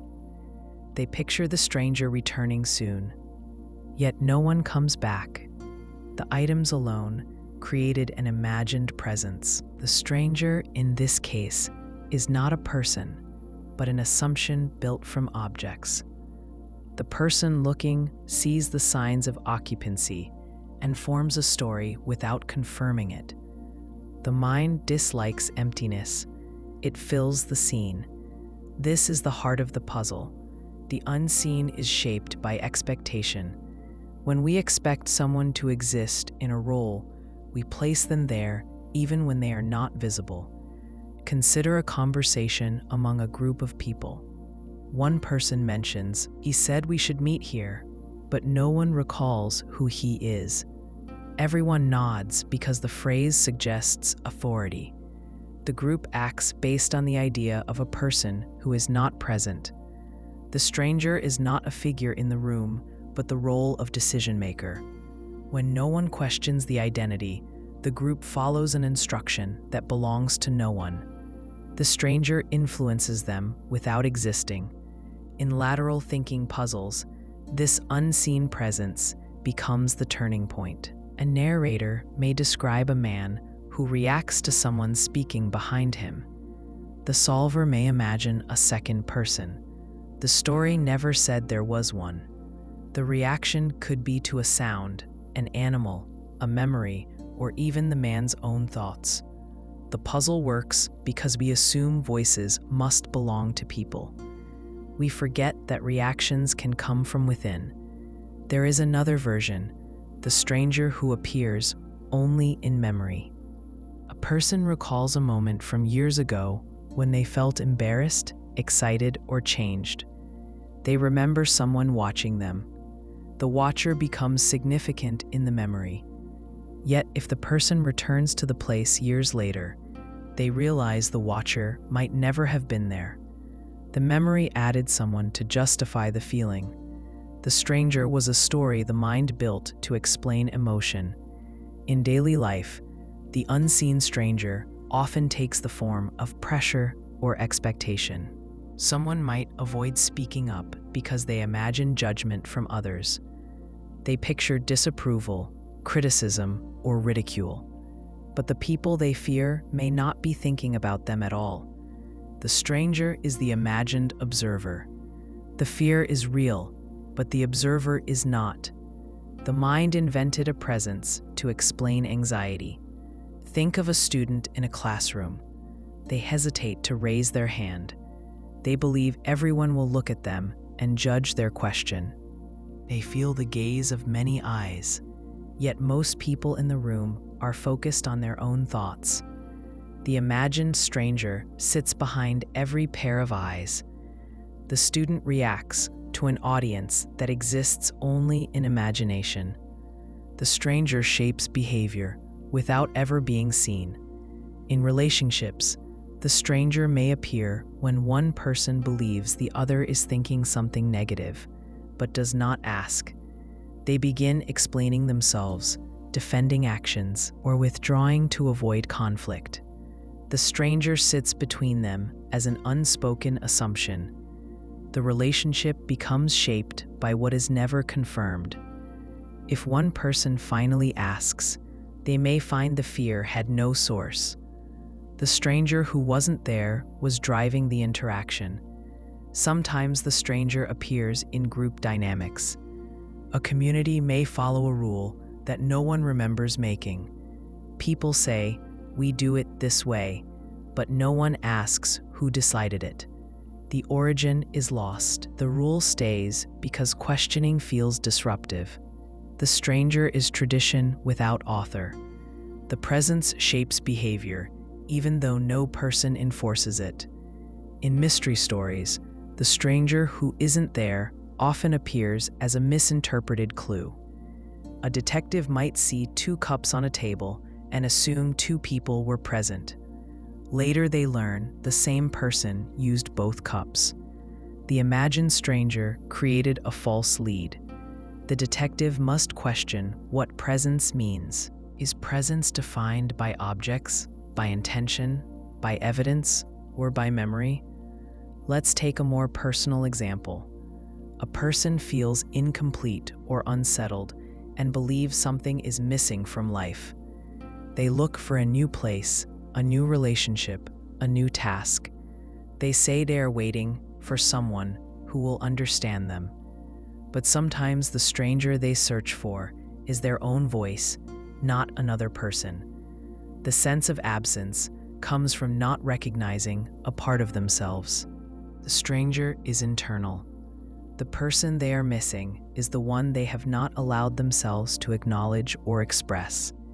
Even silence can create the sense of another presence. In a dark room, a creak or shift in the house can feel like someone is there. The mind reacts before logic speaks. We infer presence from sound or atmosphere. The stranger exists in interpretation, not in reality. The fear does not come from evidence, but from uncertainty. The stranger who wasn't there reminds us that presence is not always physical. Sometimes presence is expectation, memory, fear, or habit. It shows how easily we create figures to fill gaps in stories or emotional landscapes. When we question the presence, we begin to see how much of what we believe comes from the meaning we place on what is missing rather than what is visible. The puzzle with one missing piece invites frustration. The puzzle becomes less about what the picture shows and more about what it lacks. Imagine someone assembling a puzzle of a quiet landscape. Trees, sky, water, and path fit into place. The overall image is clear long before the final pieces are pressed in. But if one piece is missing, the mind gravitates to the gap. It does not focus on the green leaves or the steady sky. It focuses on the whole. The missing piece becomes the center, not because it defines the picture, but because it interrupts the expectation of completion. We want to finish what we started. The puzzle teaches how strong the desire for wholeness can be. In many lateral thinking puzzles, the missing piece is not a problem to solve, but a prompt to reconsider what completion means. The puzzle may not require the missing piece at all. The message or function may already be fulfilled. The missing piece matters only if we insist that completeness is the goal. The puzzle challenges the assumption that every task must end in total closure. Sometimes the story is already whole, even with a gap. Consider a conversation in which someone explains their past. They tell the story clearly, except for one part they pause over. They say only, "Something happened then," and continue. The listener may feel the urge to ask what the missing part is. The absence becomes important because it stands out. Yet the person may not need to share that part to communicate the meaning of the story. The missing piece does not prevent understanding. The listener can still see the picture. The absence becomes a space where trust, choice, or privacy lives. There are times when the missing piece is left out on purpose. An artist may leave a gap to draw the viewer's imagination into the work. A teacher may leave a step unstated so the student discovers it. A storyteller may leave a character's ending open to interpretation. The absence creates participation. The viewer, student, or listener must engage to complete the thought. The missing piece becomes the place where someone else steps in. In emotional life, the missing piece can represent closure that never came. A person may lose contact with someone important and never learn why the connection ended. The story remains open. The mind returns to it. The missing explanation becomes a puzzle piece. The challenge here is not to find it, but to accept that the story can function without it. The picture of one's life can still be understood and lived without every answer. The missing piece does not mean the story cannot move forward. Think about someone who seeks perfection. They may finish a project but feel it is not ready. They point to a detail that could be adjusted or improved. That detail becomes the missing piece. They delay sharing or progressing because they believe completion requires flawlessness. The puzzle is solved when they recognize that the piece may not need to be added for the work to stand. The picture may already speak for itself. The missing piece loses its power when the need for perfection is set aside. In logic puzzles, the missing piece often directs attention. A problem may present a list of steps except one. The solver may assume the missing step must be guessed, but sometimes the missing step is unnecessary. The puzzle may reveal that the expected process is longer than required. The puzzle is complete when the solver removes the assumption that every step listed must be used. The missing piece exposes the hidden expectation rather than limiting the solution. Think of someone cleaning a room. They organize shelves, sweep floors, fold blankets, and place everything carefully. Yet one drawer stays cluttered. They know it is there. They choose not to open it today. The room is mostly calm, yet the drawer creates tension. The person may feel the room is not clean until the drawer is done. But the sense of completion comes not from addressing the drawer, but from accepting that not everything must be finished at once. The missing piece represents patience and pacing. A missing piece can also allow growth. If everything were complete, there would be no room to change, learn, or expand. The gap becomes a space where new understanding can enter. Someone may feel they do not know everything about a subject, but that does not mean they cannot begin working with it. The missing piece encourages curiosity rather than finality. Imagine a musical piece that ends without resolving the final chord. The listener waits for closure that never arrives. The unresolved ending leaves a feeling of openness. The music lingers in the mind. The missing resolution becomes part of the experience. The puzzle here is recognizing that the lack of closure is the meaning, not the flaw. A missing piece in interpersonal connection can have a similar shape. One person may feel they do not understand everything about someone they care for. There are parts of the other's experiences or beliefs that will never be fully known. Yet the relationship can still be complete in trust and presence. Understanding does not require total information. The puzzle with one missing piece teaches that completion is not always the same as perfection. The picture can be whole enough to see, to feel, and to understand. The missing piece becomes less an error and more a quiet space where the mind can rest. The lantern that shines without flame is not a tool for lighting a room. It is a way of seeing that changes how we move through our surroundings. A flame gives physical light. It warms and pushes back shadows. But a lantern without flame offers another kind of illumination. It helps us understand something that was already present but unseen. The light comes from clarity, not heat. It shows that the world can appear different when the mind shifts. even if nothing in the environment changes. Imagine someone walking at night through familiar streets. The houses and trees are the same as they are during the day, but without sunlight, they look unfamiliar. The person feels uneasy because they cannot see clearly. If they had a flame, the path would brighten and the surroundings would become recognizable again. Now imagine instead that the person remembers the layout of the street in detail. They recall where the path bends, where the gate sits, and where the walkway narrows. The memory itself becomes a light. The person moves confidently, even though the darkness remains. Nothing external changed. The understanding changed. This is the lantern without flame.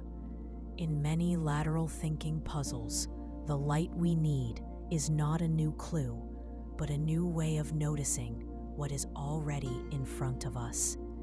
A puzzle may describe a situation that appears confusing or incomplete. The instinct is to search for more information, as if the missing piece is hidden outside the puzzle. But the solution often is in recognizing what the story implies. Once we understand the implication, everything becomes clear and the confusion disappears without adding anything new. The lantern is internal. Consider a student trying to solve a math problem. They read it several times and feel stuck. They look for formulas and steps that might help. The teacher suggests reading the problem slowly and identifying what is being asked. The student realizes that the solution was in the question the entire time. The numbers and conditions did not change. The problem became clear when the student understood what the question meant. Understanding replaced effort. The flame was not needed. This idea appears in emotional situations as well. A person may feel overwhelmed by stress. They think the burden comes from tasks, obligations, or time. They try to eliminate pressure by removing tasks, yet the stress remains. Then they realize the stress is coming from their belief that everything must be done perfectly. Once they see that belief, the weight changes. The tasks are the same, but the pressure is different.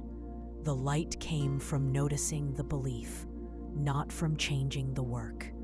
The lantern without flame teaches us to look for the meaning behind the situation instead of only the surface. In a conversation, someone may say very little, but their silence carries meaning. If we assume silence is emptiness, we miss the signal. But if we understand silence as reflection or hesitation, we see more clearly. The words spoken do not change.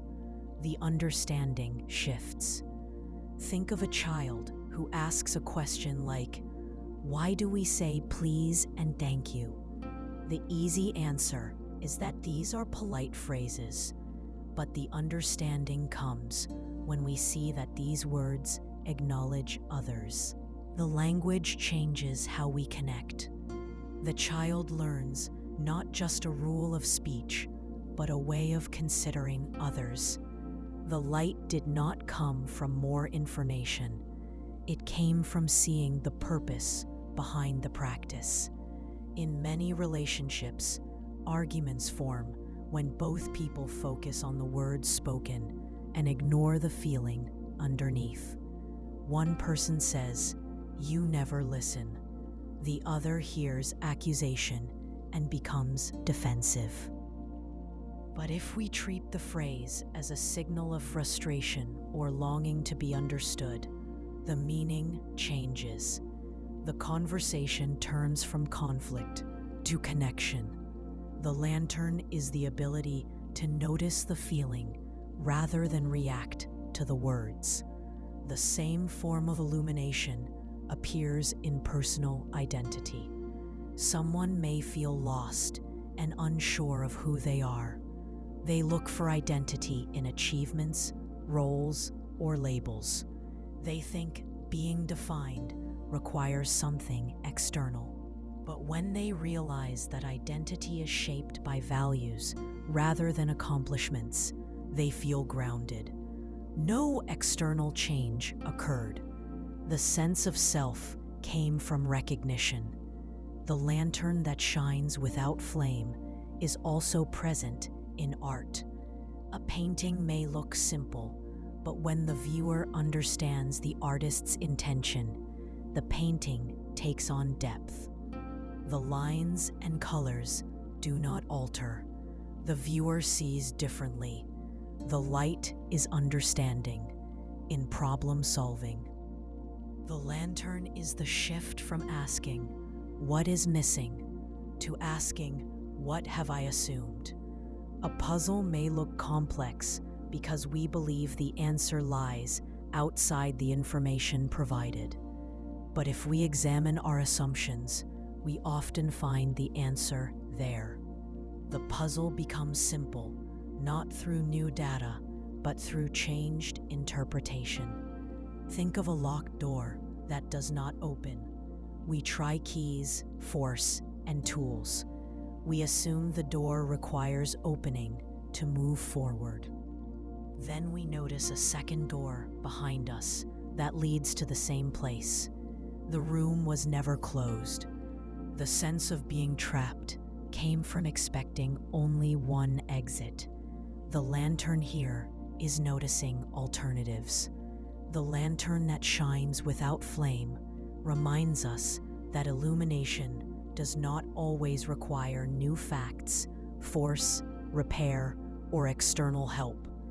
Often, clarity rests in recognizing what was already present but unseen. The world becomes easier to move through, not because it changes, but because we understand it differently. The map with no land is a map that does not show places, borders, or roads. It shows direction without describing what lies along the way. At first, this seems useless. A map that does not show terrain appears incomplete. But in some puzzles and real situations, the exact shape of the landscape matters less than the ability to know how to move when the situation changes.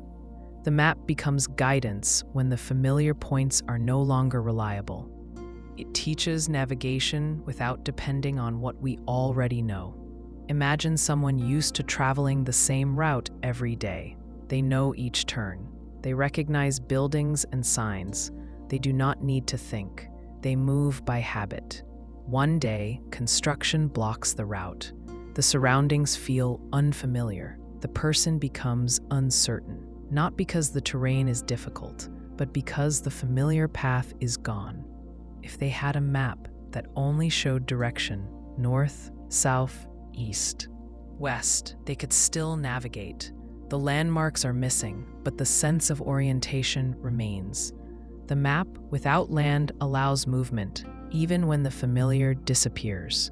In many lateral thinking puzzles, the problem cannot be solved by recalling learned patterns. The usual tricks, formulas, and assumptions do not apply. The puzzle asks the solver to approach the situation as if the landscape has changed. The map, in this case, guides not with details, but with principles. It may tell us to question assumptions first, to change perspective, or to reduce the problem to its essentials. These are directions, not paths. The solver must move without relying on known shapes. Consider someone who has always solved conflicts by explaining themselves. This worked in familiar situations, but now they face a conflict where explanation does not help. Speaking more only makes things worse. The familiar route fails. Instead, they must use a principle. Listen first, understand the other person's perspective, and respond after understanding. The map guides behavior, but the land, the specific details of how to speak, when to pause, and what to say, must be discovered moment by moment. The person navigates without relying on past scripts. This idea appears in education as well. A student learns methods to solve certain problems. These methods work as long as the problems follow expected patterns. But when they encounter a new kind of problem, they must rely on logic and reasoning instead of memorized steps. They must break the problem down, identify what is known and unknown, and decide what principles apply. They use a map of thinking, not a map of solutions. The absence of familiar steps forces them to rely on understanding. In personal change, a map with no land shows up when someone begins a new phase of life, starting a new job, moving to a new city, or forming new relationships. The old habits and expectations may not apply. If the person tries to navigate by recreating old patterns, they may feel lost. But if they carry guiding values, curiosity, patience, persistence, they can find direction even without familiar reference points. The values act as compass directions. The land takes shape gradually. Think of someone grieving. The experience does not follow the emotions they expected. Advice from others may not apply. The familiar emotional terrain is gone, yet the person can still navigate using simple principles. Take one day at a time. Ask for help when needed. Allow feelings without judgment. These are directional guides. They do not describe the landscape of grief, but they allow movement through it. In problem solving, the map with no land encourages asking questions such as, what matters most? What can be simplified? What assumption is shaping this? Instead of searching for the right answer immediately, we try to understand the structure of the problem. The unfamiliar becomes less threatening when we approach it with orientation rather than expectation. Consider a detective working on a case without witnesses, clues, or physical evidence. The familiar methods fail. They cannot rely on timelines or material traces. They must ask different questions. Who benefits? What motives exist? What patterns fit behavior rather than circumstance? They navigate by reasoning from human nature rather than from visible proof. The map exists in understanding behavior, not in observing the scene. Even creative work follows this pattern. A writer may feel stuck when trying to follow an outline. The ideas feel flat. The familiar method of planning fails. The map with no land here means writing without knowing where the story ends. The writer explores characters and themes, allowing direction to come from discovery. The shape of the work emerges slowly. The lack of predetermined structure allows a different kind of coherence to form. Sometimes the land disappears because the situation is genuinely new. Technology changes, social norms shift, or a personal identity evolves. When old patterns no longer apply, relying on them leads to confusion. The person must navigate by core understanding, not memory. They may ask, what do I want to protect? What do I want to grow? What do I want to let go of? These questions form directional movement, even without a defined endpoint. The map with no land does not fill in the world for us. It teaches how to move when the world refuses to look familiar. It suggests that clarity can come from knowing how to orient ourselves, rather than knowing exactly where we are. It invites us to travel with attention instead of certainty. A locked box that's already open seems like a contradiction.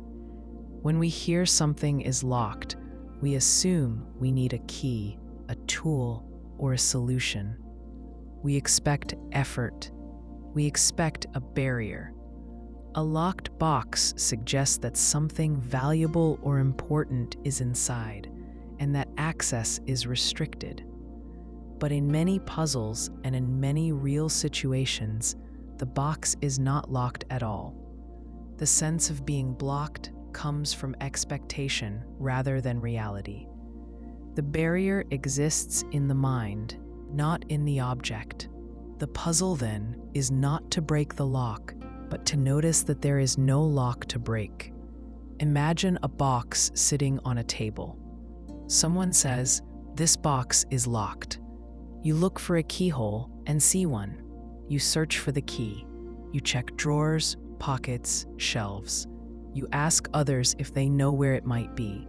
After a long search, you return to the box and try lifting the lid. It opens easily. The box was never locked. The keyhole suggested a lock. And the suggestion shaped your actions. You believed the box was sealed because you were told it was. The effort came from the assumption, not from the object.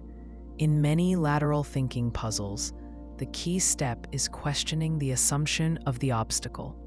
The problem is not complicated. The difficulty lies in believing the obstacle is real. Solvers who stop and examine the premise often realize they are free to act. Those who rush ahead work harder than needed. The puzzle is a reminder that belief shapes experience. What we accept without checking can limit us. Consider someone who thinks they cannot learn a skill because they believe they are not talented. They look at others who seem to succeed easily. They assume these people have something they lack. The person may never begin because they believe the box is locked. But if they try, even slowly, they see progress.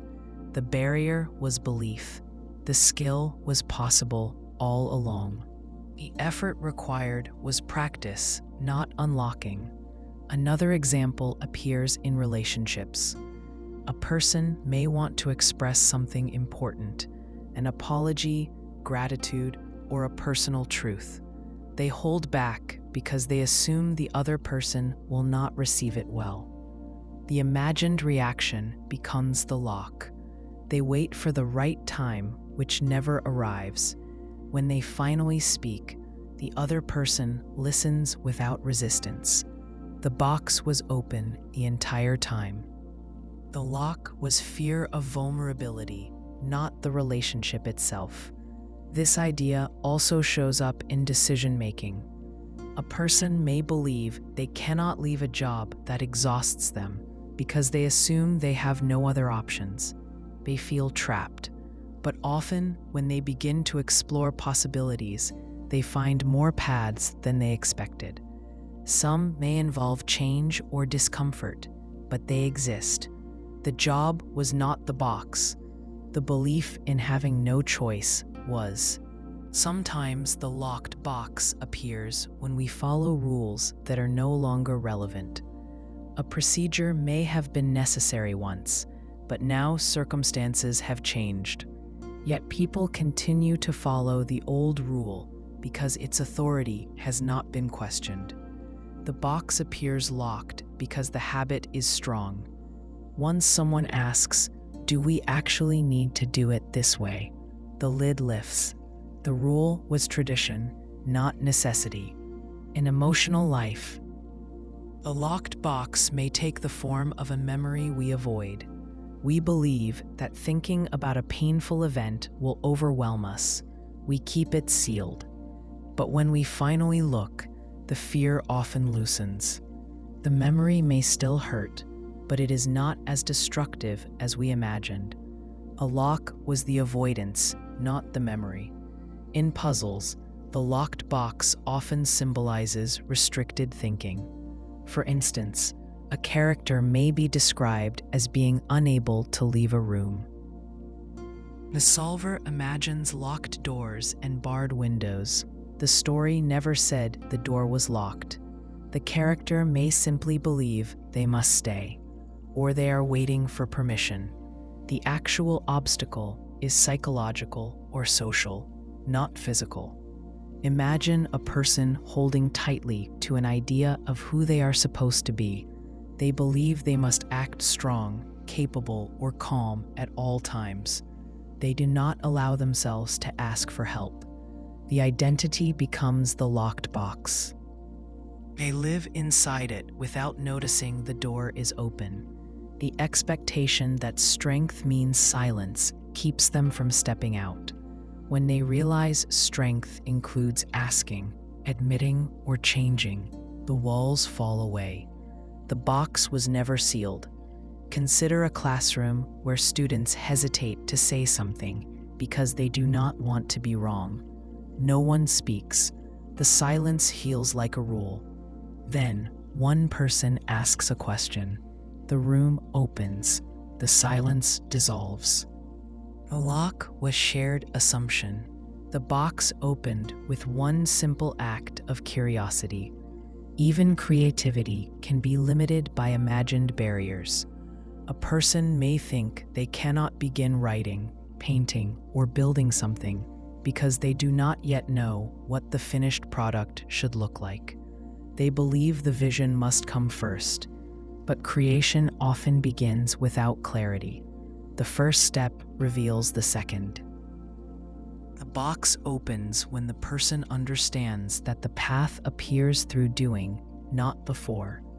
The locked box that's already open teaches that many barriers we face come from unexamined beliefs.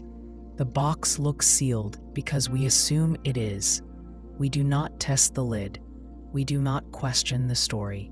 Yet when we lift the lid, even lightly, we find it moves.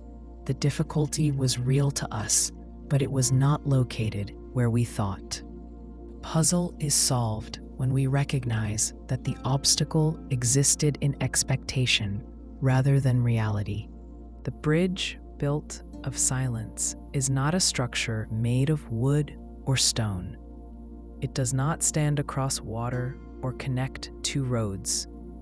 It forms between people when words are not enough, or when words would only interfere. Silence can feel empty, but in many situations, it is the most direct form of communication. It does not argue, persuade, or impress. It holds space. The bridge that silence builds allows understanding that explanation would complicate or distort. Consider two people who have known each other for a long time. They sit together on a bench, or in a living room, or on a porch. They do not speak. They do not need to. The connection between them does not rely on words. They know how the other feels without hearing a description. The silence is not absence. It is presence without performance. Nothing needs to be proven or clarified. The bridge is already there, and its strength comes from trust. This kind of silence differs from avoidance or withdrawal. Avoidance hides. Withdrawal creates distance. Silence, when used as communication, invites connection without pressure. It allows each person to remain themselves while still being together. The bridge stands not because something is said, but because nothing needs to be said to maintain connection. In many conflicts, people try to explain themselves with precision. They repeat their reasoning in new wording. They raise their voices or use softer tones. They believe clarity will fix everything. But often, the other person cannot hear the meaning because emotion blocks understanding. More words only add tension.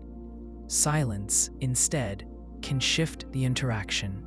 It gives both people a moment to breathe. The pause slows reaction. It allows each person to hear what they actually feel, instead of reacting to what they think the other is doing. Picture an argument where one person falls silent.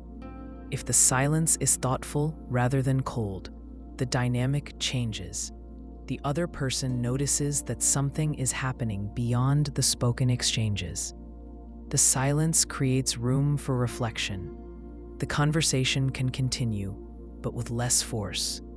The bridge forms when silence gives both sides a chance to see the situation instead of fighting through it. In lateral thinking puzzles, silence often reveals information more accurately than explanation. A character may remain quiet because the truth is clear, but cannot be articulated without misunderstanding. For example, someone might see a danger, but knows that speaking will draw attention or panic. Their silence becomes the signal. Another character who understands the silence avoids the danger. The communication occurs without speech. Silence can also be an invitation to speak. When someone is upset, asking many questions can overwhelm them. Saying, "Tell me what you need when you are ready," and remaining near creates a space where they can choose to speak when they are able. The silence communicates patience, safety, and respect. It shows presence without pressure. The bridge in this case allows the other person to cross when they choose. Think of a child who sits crying. A parent could ask for reasons, offer advice, or try to remove the feeling. But often the child needs someone to sit beside them. The parent's quiet presence shows support. The silence says, "I am with you." The child feels seen without needing to explain. The bridge forms in shared emotional space. In grief, silence often holds the most meaning. Words like "I'm sorry" or "I understand" can feel inadequate. A person who has lost something or someone does not need explanations. They need presence. Sitting with someone in grief, without trying to fix their pain, acknowledges the reality of the loss. It does not try to improve or deny it. The silence becomes a way to honor the experience. There are also times when someone does not yet know what they feel. Pressing for verbal clarity forces them to choose words too early. Silence gives the mind time to sort through emotion before forming language. The bridge of silence allows understanding to develop without pressure. In relationships, silence can be a sign of deep familiarity. Two people may go on a long drive together and speak very little. The quiet does not signal distance, it signals comfort. They do not need to fill the space. The shared environment becomes enough. Each person remains grounded and open. The bridge exists in how they occupy the silence together. However, silence becomes communication only when the intention is clear. Silence used to punish or ignore breaks connection rather than build it. This silence removes presence. It shuts doors. The difference lies in whether silence is chosen to support or chosen to avoid. The bridge form of silence is steady, patient, and open. It holds space rather than closing it. In problem solving, silence allows insight to emerge. When someone thinks out loud, they often fill the conversation with half-formed thoughts. When they sit quietly, patterns become clearer. Stepping back from explanation allows the mind to reorganize information. The understanding arrives not through more words, but through seeing without forcing. Imagine someone standing before a difficult decision. They could talk to many people, gather opinions, and defend possible approaches. But if they sit quietly and let their thoughts settle, they may find that the answer was already forming beneath the noise. The silence makes the decision visible. The bridge built of silence connects thought to clarity. It connects people to one another when words would distort meaning. It shows that communication does not always require articulation. Sometimes the most meaningful understanding happens when we stop trying to explain and allow ourselves simply to be present. The answer hidden in plain sight is the piece of information we see every time we look at the problem. Yet we overlook because we think the solution must be more complex. When we struggle to find answers, we often assume the answer must be somewhere else. We look outward instead of examining what is right in front of us. Many puzzles, arguments, misunderstandings, and emotional knots come from missing something obvious, not because we are careless, but because the obvious feels too simple to accept. Imagine searching for your glasses for 10 minutes before realizing they are already on your face. The glasses were in plain sight, but your mind did not register them because you were certain they must be somewhere else. Certainty shaped perception. The same happens with the answer hidden in plain sight. We overlook it because we expect solutions to require effort. When something looks simple, we discard it before considering its usefulness. In lateral thinking puzzles, this pattern appears often. A puzzle might describe a situation in great detail. The listener listens closely, trying to store each detail. They assume the answer depends on something subtle. Yet sometimes the key lies in a single phrase or in the exact language used. The puzzle solves itself when we notice what we ignored because it seemed too ordinary. Take a classic example. A person walks into a bar and asks for a glass of water. The bartender pulls out a gun and points it at the person. The person says, "Thank you," and leaves. The situation sounds dramatic, so we assume danger or threat. The answer is simple. The person had hiccups, and the shock cured them. The water request and the thank you were ordinary signals. The answer was there, but we were distracted by the unexpected object, the gun. The ordinary detail became invisible because the dramatic one stole the attention. This pattern shows up in everyday conversation. Someone may say, "I'm fine," in a tone that clearly indicates they are not. If we focus only on the words, we miss the meaning. If we pay attention to the tone, the posture, or the pace of speech, the real message becomes clear. The truth sits in the ordinary detail of how the words are spoken, not the words themselves. In relationships, the answer hidden in plain sight often appears in routines. A person may feel that their partner is distant. They look for major changes in behavior. They think about past conflicts.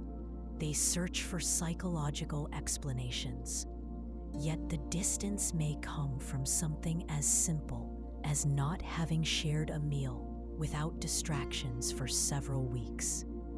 The solution is not deep analysis, but returning to simple presence.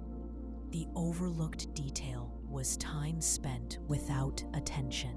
Consider a student who struggles with a concept in school.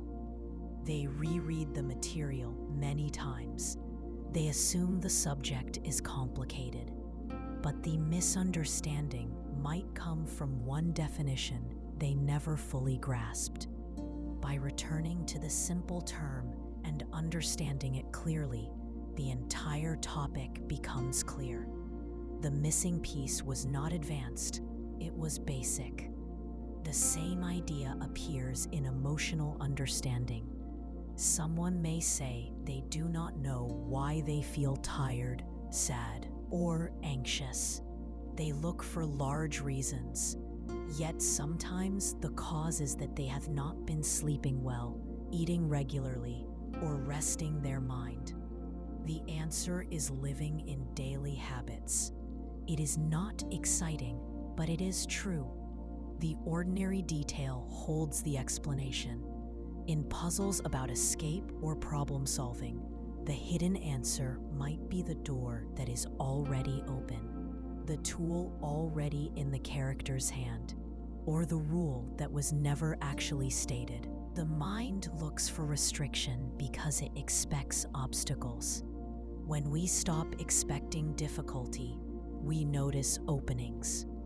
Think of someone trying to fix a device. They take it apart, check wiring, and consider replacing parts. Then they notice the device was never plugged in. The fix was simple, but effort distracted from the obvious. We learn from this that noticing sometimes requires slowing down rather than speeding up. The answer hidden in plain sight also shows how assumptions shape perception. If we assume a person is unfriendly, we interpret neutral expressions as cold. If we assume someone is uninterested, we overlook small signs of care. The assumption becomes a filter. The ordinary details that contradict the assumption are ignored. When we question our assumptions, we begin to see the details that were always present. In many situations, the ordinary detail is not just the answer, but the grounding point. It is the anchor that helps us understand everything else. When people feel overwhelmed, they often try to solve everything at once. But focusing on one simple, tangible action can restore clarity. Something like taking a walk, drinking water, organizing a small area, or sitting quietly can shift the internal state. The solution is simple and visible, yet we overlook it because we expect solutions to match the scale of the problem. Imagine a person feeling lost in life. They want direction, purpose, and meaning. They think the answer should come from a major insight, but often clarity comes from noticing what activities make them feel at ease. The ordinary pattern of what feels natural can point to values and direction. The answer is not distant. It was present in their daily preferences.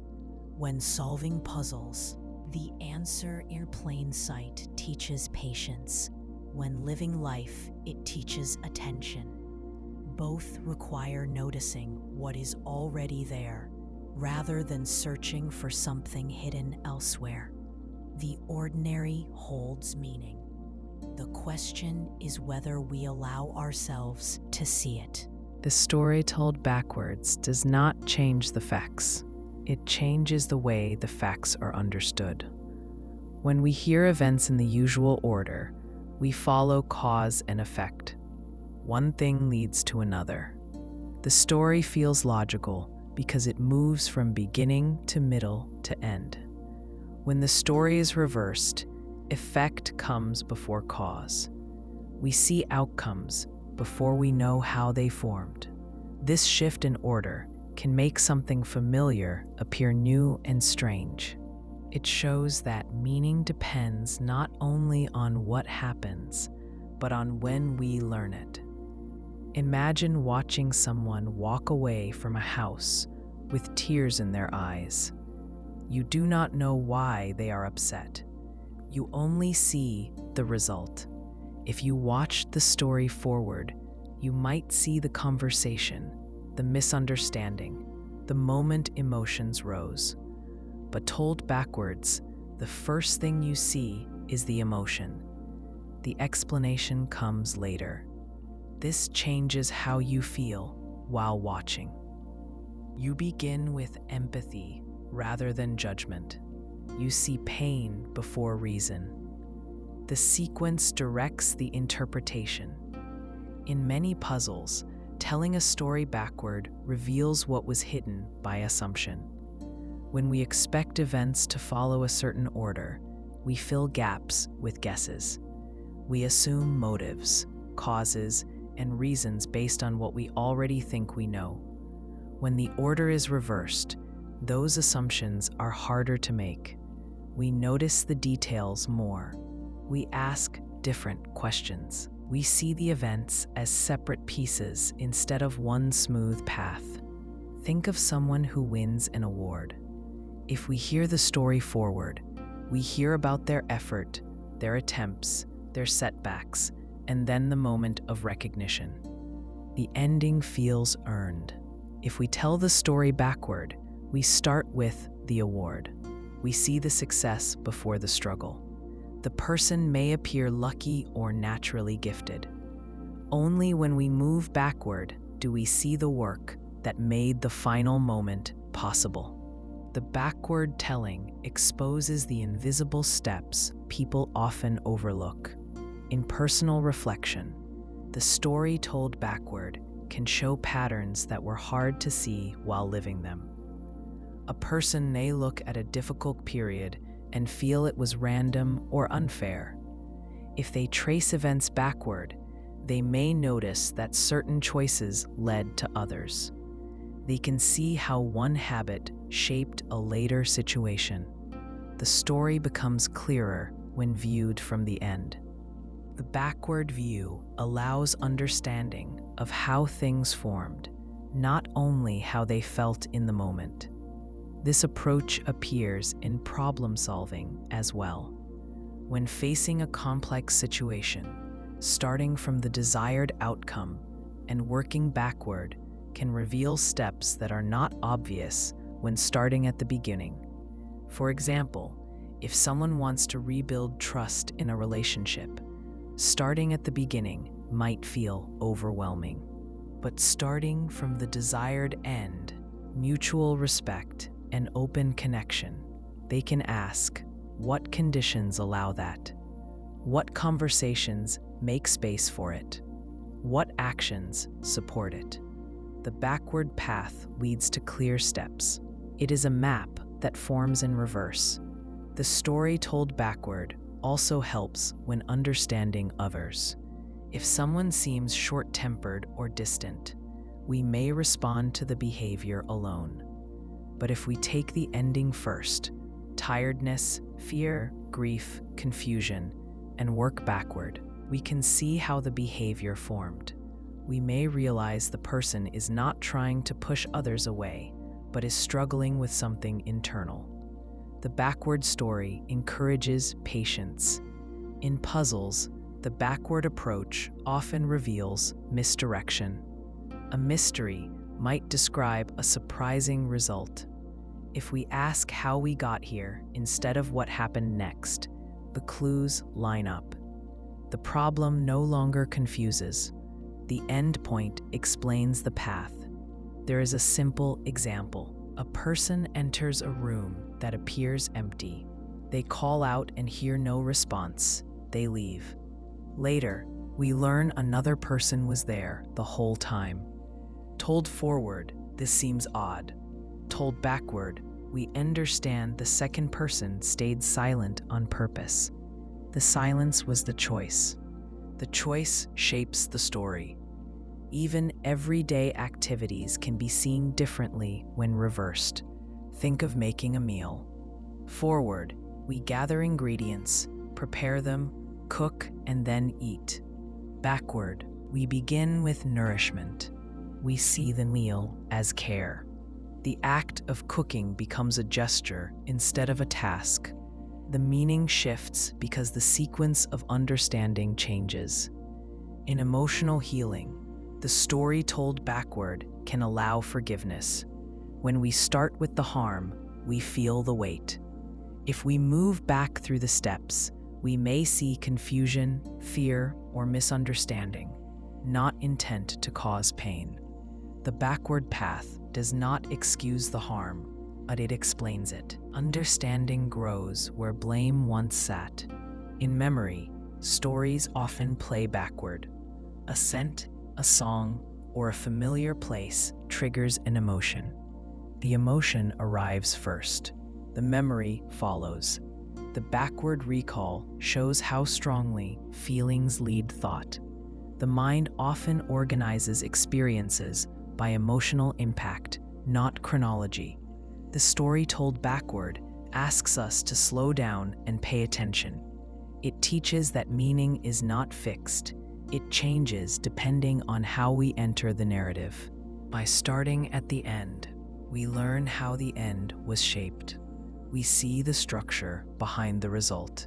The story becomes not just something that happened, but something we can understand. ... The invisible doorway is a passage you cannot see and cannot touch. It does not open with a hinge or respond to a key. You pass through it when your understanding shifts. The doorway appears when you recognize that movement does not always mean walking, and progress does not always mean pushing. Entry happens in the mind. A change in perception can move you farther than any physical step. Think of someone trying to solve a puzzle. They stare at the pieces, move them around, and try different combinations. They feel stuck. They believe the solution is out of reach. Then something small shifts. They notice a detail they ignored before. A new pattern becomes clear. The puzzle does not change. The person does. The doorway was not located in the puzzle. It was located in how the puzzle was seen. A single thought opens the passage. Many puzzles depend on this shift. The solver searches for what they think the answer must be. They assume rules that were never stated. They treat limits as real simply because they seem reasonable. When they release the assumption, the answer appears. The doorway is crossed without movement. The effort was not physical. It was noticing what was already available. For example, imagine a character trapped in a room with no windows and one locked door.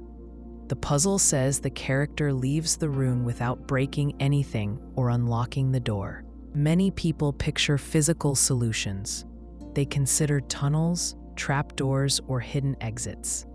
They imagine tools, force, or secret mechanics. The answer may simply be that the character walked out when the door was opened from the outside the next morning. The barrier was imagined. The invisible doorway was clear once assumptions were examined.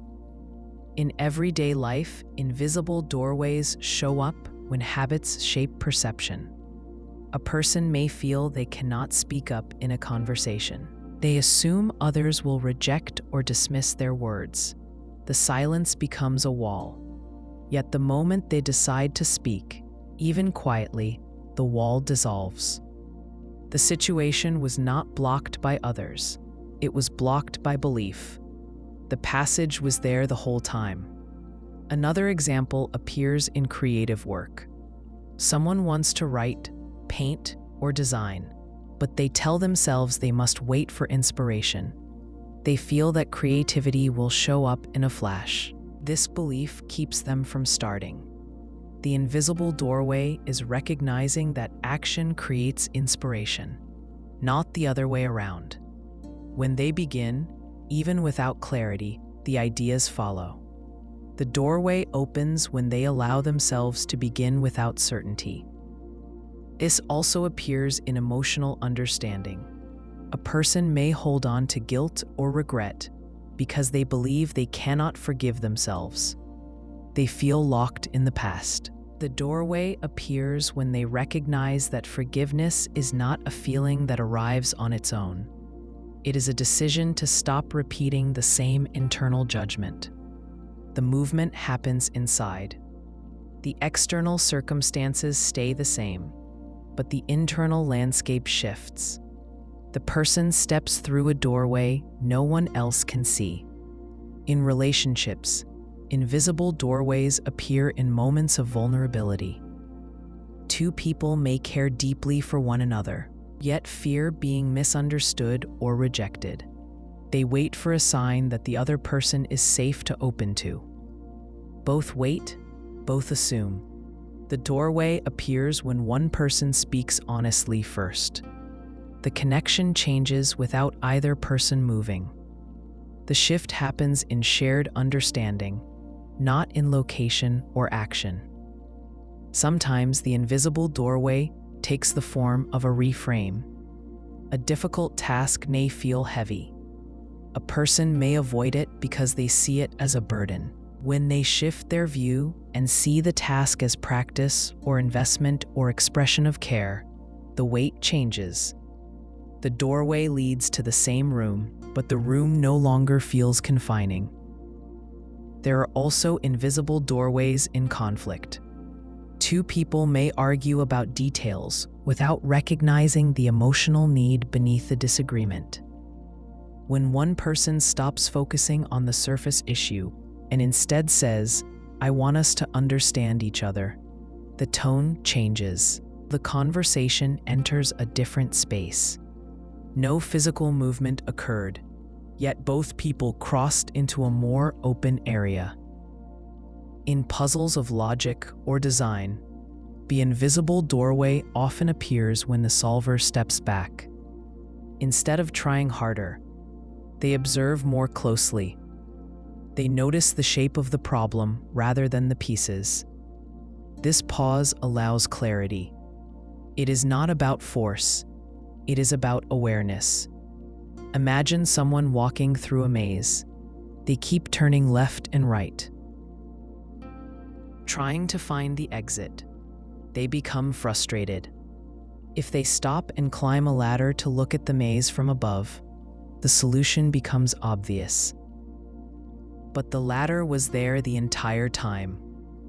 The invisible doorway was the decision to change perspective instead of continuing to move forward in confusion. In many challenges, movement without reflection leads to exhaustion. Reflection without movement leads to stagnation. The invisible doorway balances both. It is the moment when understanding aligns with action. It is the moment when we stop pushing toward the same wall and realize there was another direction available. Crossing the invisible doorway does not require speed, strength, or permission. It requires awareness. The threshold is thought. The space on the other side is clarity. The riddle with too much information appears difficult, not because the answer is hidden, but because the details distract us. The human mind tries to make sense of every piece of information it is given. When we hear a problem or read a scenario, we assume everything mentioned must matter. We try to connect each detail. We believe the solution depends on assembling them into a complete picture. But many puzzles are solved by doing the opposite. The art is knowing which details to ignore. Imagine someone tells you, a man walks into a store on a Wednesday. He is wearing a blue coat, carrying a newspaper, and humming a tune. He buys one item and leaves. What did he buy? The coat, the tune, and the day of the week pull your attention. You try to decide if Wednesday has meaning. You think about newspapers. You imagine the store. But the answer might be something as simple as, he bought bread. The details were noise. They invited confusion. The real question was just about the purchase, not the extras wrapped around it. In lateral thinking puzzles, excess detail is placed on purpose. The aim is to see whether the solver notices the difference between relevant and irrelevant information. The puzzle becomes a test of attention, not memory. The first step in solving these puzzles is to ask, what is the core of the question? What actually needs to be known? Consider the classic example of the man who dies in the desert, surrounded by a backpack that is still sealed. The puzzle might include details about footprints, weather, or how long he has been there. People often chase the wrong details.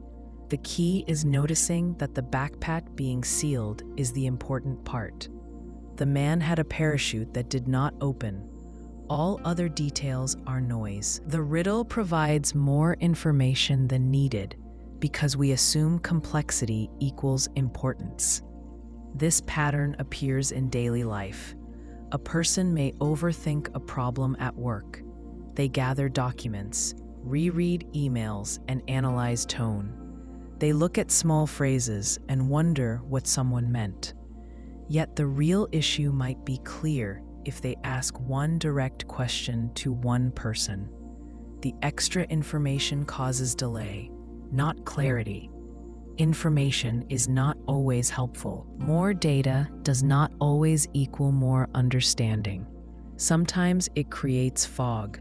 Think about someone trying to understand why they feel overwhelmed. They list everything happening in their life: work pressure, family needs, appointments, errands, obligations. The list grows. It becomes hard to see the issue because the person is examining too much at once. But if they ask, which one thing is actually draining me most, they may find a single source. The solution becomes clear only when the unnecessary details drop away.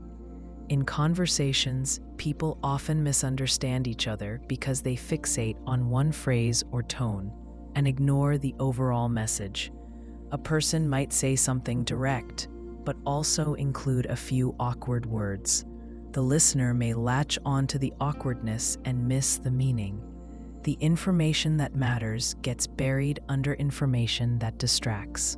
Understanding improves when we learn to recognize which part of communication carries meaning. The riddle with too much information also shows how memory can mislead. When we try to remember a story, we may cling to vivid but irrelevant details. Our brains prioritize what is striking, not what is important.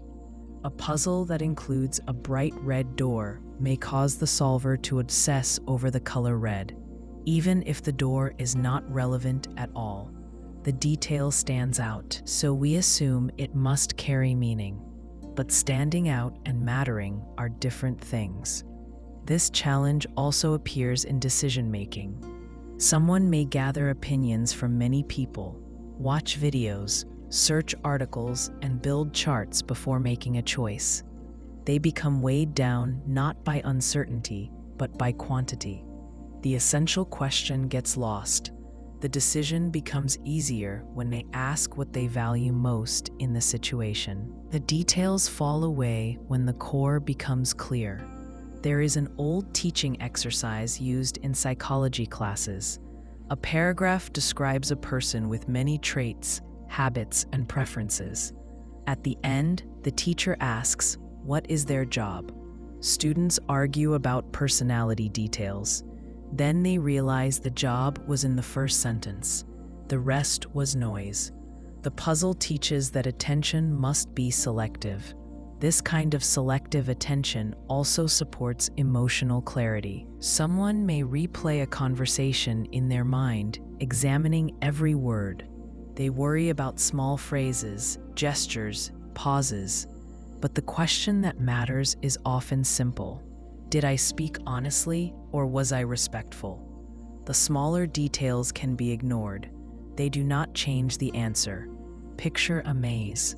If you look at every wall and every turn at the same time, you get lost. If you break the maze into simple choices, left, right, forward, stop, the path becomes manageable. The same is true with complex problems. You move forward by reducing focus to the part that matters now. Children are good at noticing the essential part of a question because they have not yet learned to assume complexity. If you ask a child why a character in a story is sad, they look at the moment the sadness began. Adults may search for deeper meaning, patterns, or psychological roots. The child notices what changed in the story and sees the emotional link quickly. Simplicity is not lack of depth, it is clarity.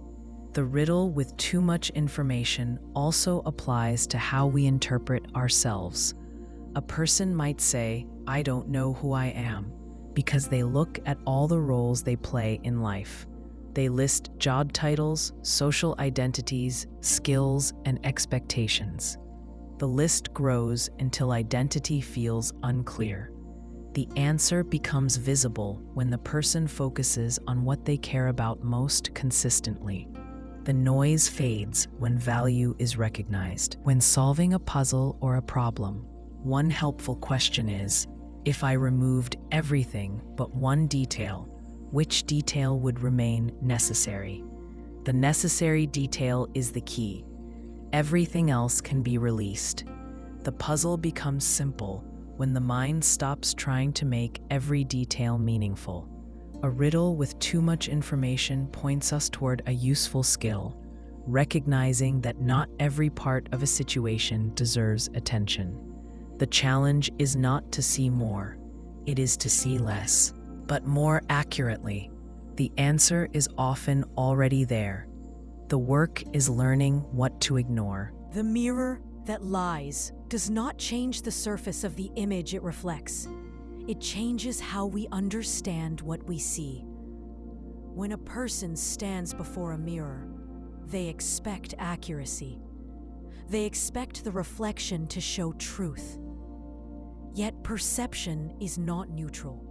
We interpret what we see through memory, expectation, fear, and desire.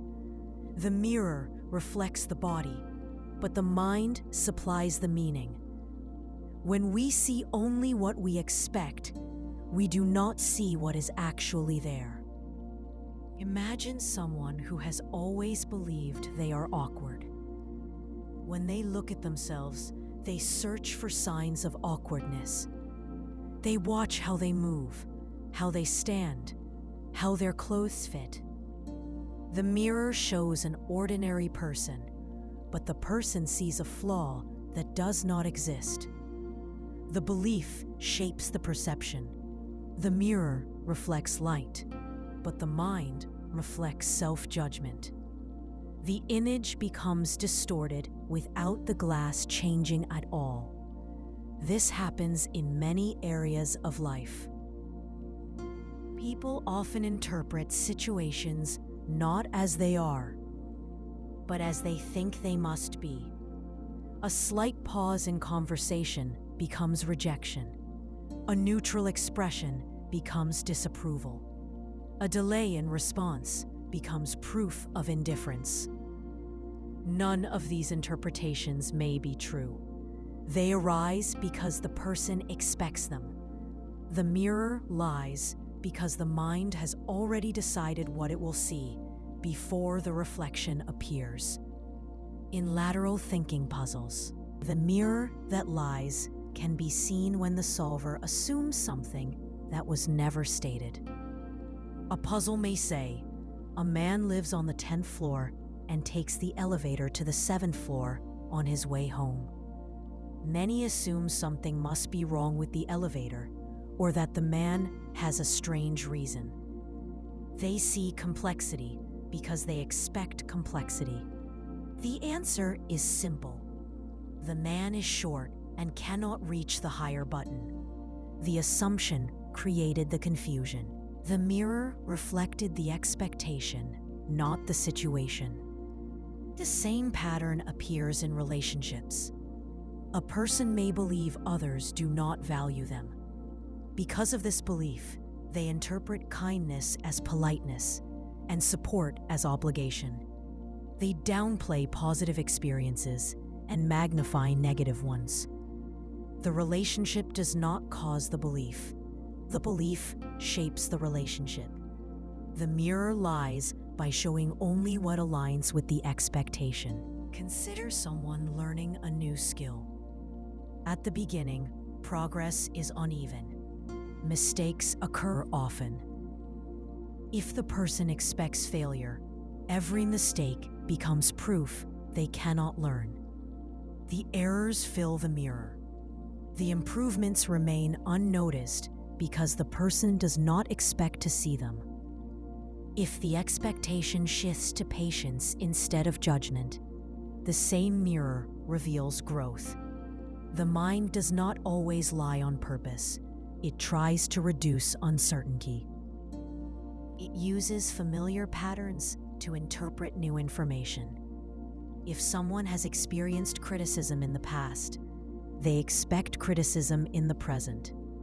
If someone has felt overlooked before, they expect to be overlooked again. The mirror becomes a repetition of memory, not a reflection of reality. This can happen in how we view others as well. If we think someone is unfriendly, we notice every moment of distance and ignore every sign of warmth. If we think someone is confident, we overlook their hesitation. We see what we expect to see. The mirror lies by filtering what we allow ourselves to notice. The lie becomes stronger when we repeat internal stories. A person might say to themselves, "I always mess things up," or "No one really understands me," or "If something goes well, it won't last." These statements act like frames. Everything we see gets placed inside the frame.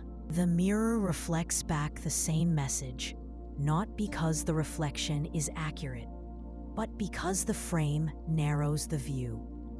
In puzzles, the way to correct the mirror is to question assumptions. Ask what was actually said rather than what was assumed. Ask what is visible without interpretation. The puzzle becomes easier when the solver stops trying to confirm their guess and instead looks for what is already in front of them. In life, correcting the mirror works the same way. It begins with noticing what interpretation the mind is adding. If a friend seems distant, ask whether the distance is observed or assumed. If an opportunity feels impossible, ask whether the barrier is external or internal. The question does not need to be emotional. It can be simple. What do I know for certain, and what am I filling in? For example, imagine someone interviewing for a job. Afterward, they replay everything they said. They focus on one answer that felt unclear. They assume the interviewers will judge them for it. They ignore the parts that went well. The mirror lies because they expect criticism. A more accurate reflection would consider the entire conversation. It would not magnify one moment into the whole story. The mirror also lies in how we compare ourselves to others. A person may see someone successful and assume their path was smooth, easy, or guided by talent. They do not see the effort, mistakes, or uncertainty behind the other person's progress. They see only the result. The mirror reflects the polished surface, not the human depth beneath it. Children demonstrate a different way of seeing. They often look at themselves without judgment. They smile at mirrors because they simply see a face, not a comparison. The reflection is just a reflection. With time, many people replace this openness with self-critique. The mirror shifts from showing appearance to showing perceived failure. Yet the glass has not changed. When solving a riddle or understanding oneself, the key is not to see more, but to see differently. To notice what is added by expectation. To ask what is actually present. The mirror can only lie if we let the expectation draw the lines. The reflection becomes clearer when we recognize what the mind is projecting. A letter never sent is not a message lost, but a message held back. It contains something a person needed to say but chose not to. The act of writing it matters as much as the words. The letter holds emotion, memory, decision, or realization. Yet the sending of it could distort or undo what the writer learned while writing. When withholding is deliberate, it becomes a form of understanding rather than avoidance. Picture someone who has gone through a painful conflict. They sit down to write a letter explaining everything they felt, everything they struggled to say in the moment. The words come out raw and clear. They describe hurt, disappointment, or longing. By the time they finish, They understand themselves better. They see their own experience with clean edges instead of confusion. They fold the paper and place it in a drawer. The understanding came from writing. Sending it would reopen something that has already settled. The letter served its purpose without traveling anywhere. In many situations, communication is not about sharing with another person. It is about clarifying something inside ourselves. Speaking or writing forces us to choose language, and language forces structure. Thoughts that feel tangled become organized when we try to express them. We understand what we feel only when we try to describe it. The letter becomes a tool for self-awareness. The choice not to send it is not silence. It is recognition that expression has done its work. There are times, though, when withholding has another function. It creates space. A letter written in anger might be accurate in feeling, but unhelpful in outcome. If sent, it could wound someone else or deepen conflict. The act of holding it back gives time for perspective. When the heat of the moment fades, the writer may see that their emotion was true, but the form of expression would not have served the relationship. The letter remains unsent because the person understands the difference between acknowledging a feeling and acting on it. In lateral thinking puzzles, the letter never sent can represent information that matters more because it stays hidden. A character may have solved a problem or made a decision by writing something they never intended to share. The withholding points to the insight. Understanding came from reflection, not from reaction. Imagine a story in which a person prepares to confess something important, but stops before sending the message. The audience may wonder why. When they learn that writing the confession allowed the person to forgive themselves, the unsent letter becomes the key. The act transformed the person internally. Sending the letter would not add anything. It might even take away what has been earned. In relationships, the letter never sent often appears as restraint that protects connection rather than weakens it. Someone may want to explain every detail of their emotional state to their partner. They believe more explanation will lead to more closeness. But sometimes over-explanation can overwhelm or confuse. Withholding does not mean hiding. It means choosing what is necessary. A single sentence spoken at the right time can convey far more than a long explanation given in urgency. The letter stays unsent because timing and simplicity matter more than completeness. Consider someone who has ended a relationship. They start to write a message to the other person. The message says everything they wish they could have said before. It may be filled with love, apology, or memory. Writing the letter allows the feelings to move, to be acknowledged rather than denied. But sending it could pull both people back into a pattern already understood. The person closes the notebook. The act of writing was the closure. The letter remains private. This also applies to forgiveness. A person may write a letter to someone who hurt them deeply. They explain how the event affected them. They express the pain they held for years. Writing allows the hurt to exist outside of their body and mind, but they may not send it because forgiveness does not always require the other person's involvement. The understanding is internal. A letter is a marker of release, not communication. In grief, the letter never sent can be a conversation with someone who cannot reply. A person may write to someone who has died. They may express something unfinished.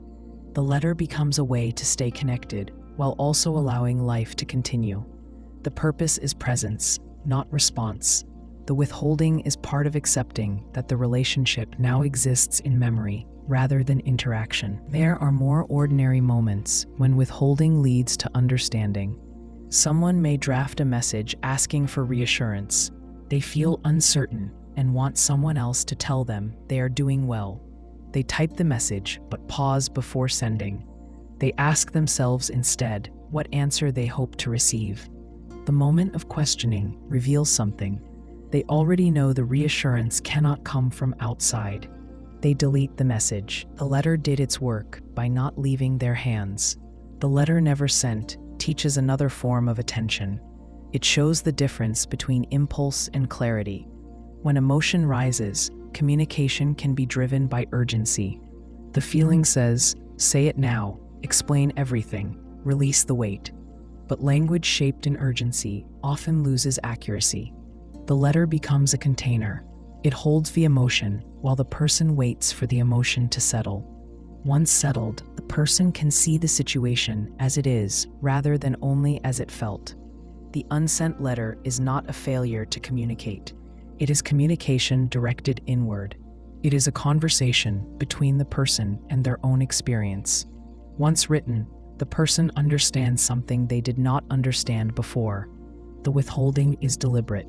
It marks the moment when expression has done its work quietly, without requiring response, approval, or reaction. The unfinished instructions are a set of steps that stop before the end.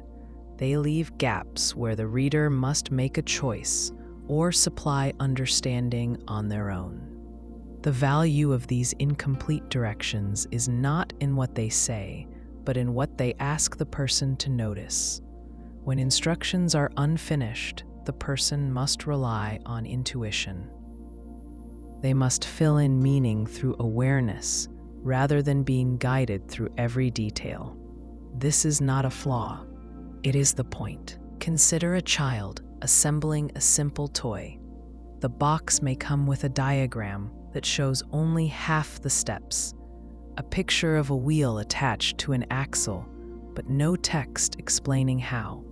The child looks, considers, tries something. The attempt might be slow, but the child learns not just how the toy works, but how their own mind works while trying. The incomplete instructions train problem solving rather than obedience. The lesson comes through discovery. Unfinished instructions appear often in lateral thinking puzzles. A puzzle might describe a situation without stating key assumptions. The solver must infer what is missing. The puzzle teaches that not all necessary knowledge is delivered in a clear line. Some of it is sensed, recognized, or remembered. The instructions point toward the answer without spelling it out. The solver completes the meaning. In daily life, many important actions operate on unfinished instructions. A person learns to drive by receiving basic guidelines. Steer here, press here, watch this. But real driving requires timing, awareness, anticipation, judgment. These cannot be explained fully in words. They must be felt. If someone tried to write out every condition and every decision involved in driving, the instructions would fill hundreds of pages and still fail to account for real conditions. The driver learns by doing. The instructions become complete through experience. This is similar to how people learn to read emotion. No one receives a precise manual that explains how to recognize comfort, tension, sincerity, or hesitation. We learn by observing small details, pauses, gestures, tone shifts. These cues are never listed, they are absorbed. The instructions for understanding others are unfinished because they depend on context, perception, and attention. In relationships, unfinished instructions appear when someone says, "I need support," but does not define support. The listener must ask, watch, and adjust. Support might mean listening without responding. It might mean giving space. It might mean offering presence without advice. The meaning is not handed out clearly. It is discovered in the interaction. This kind of learning asks the person to trust their mind. Many people fear this because they associate certainty with safety. They want exact steps. They want a guarantee that the outcome will match the plan. But many situations in life do not allow guarantees. The unfinished instructions teach that even when guidance is incomplete, direction is still possible. Imagine learning a craft from someone experienced. The teacher might show only part of the method. They might say, "Watch my hands," and then work slowly. The student observes. The teacher explains a principle, but not every step.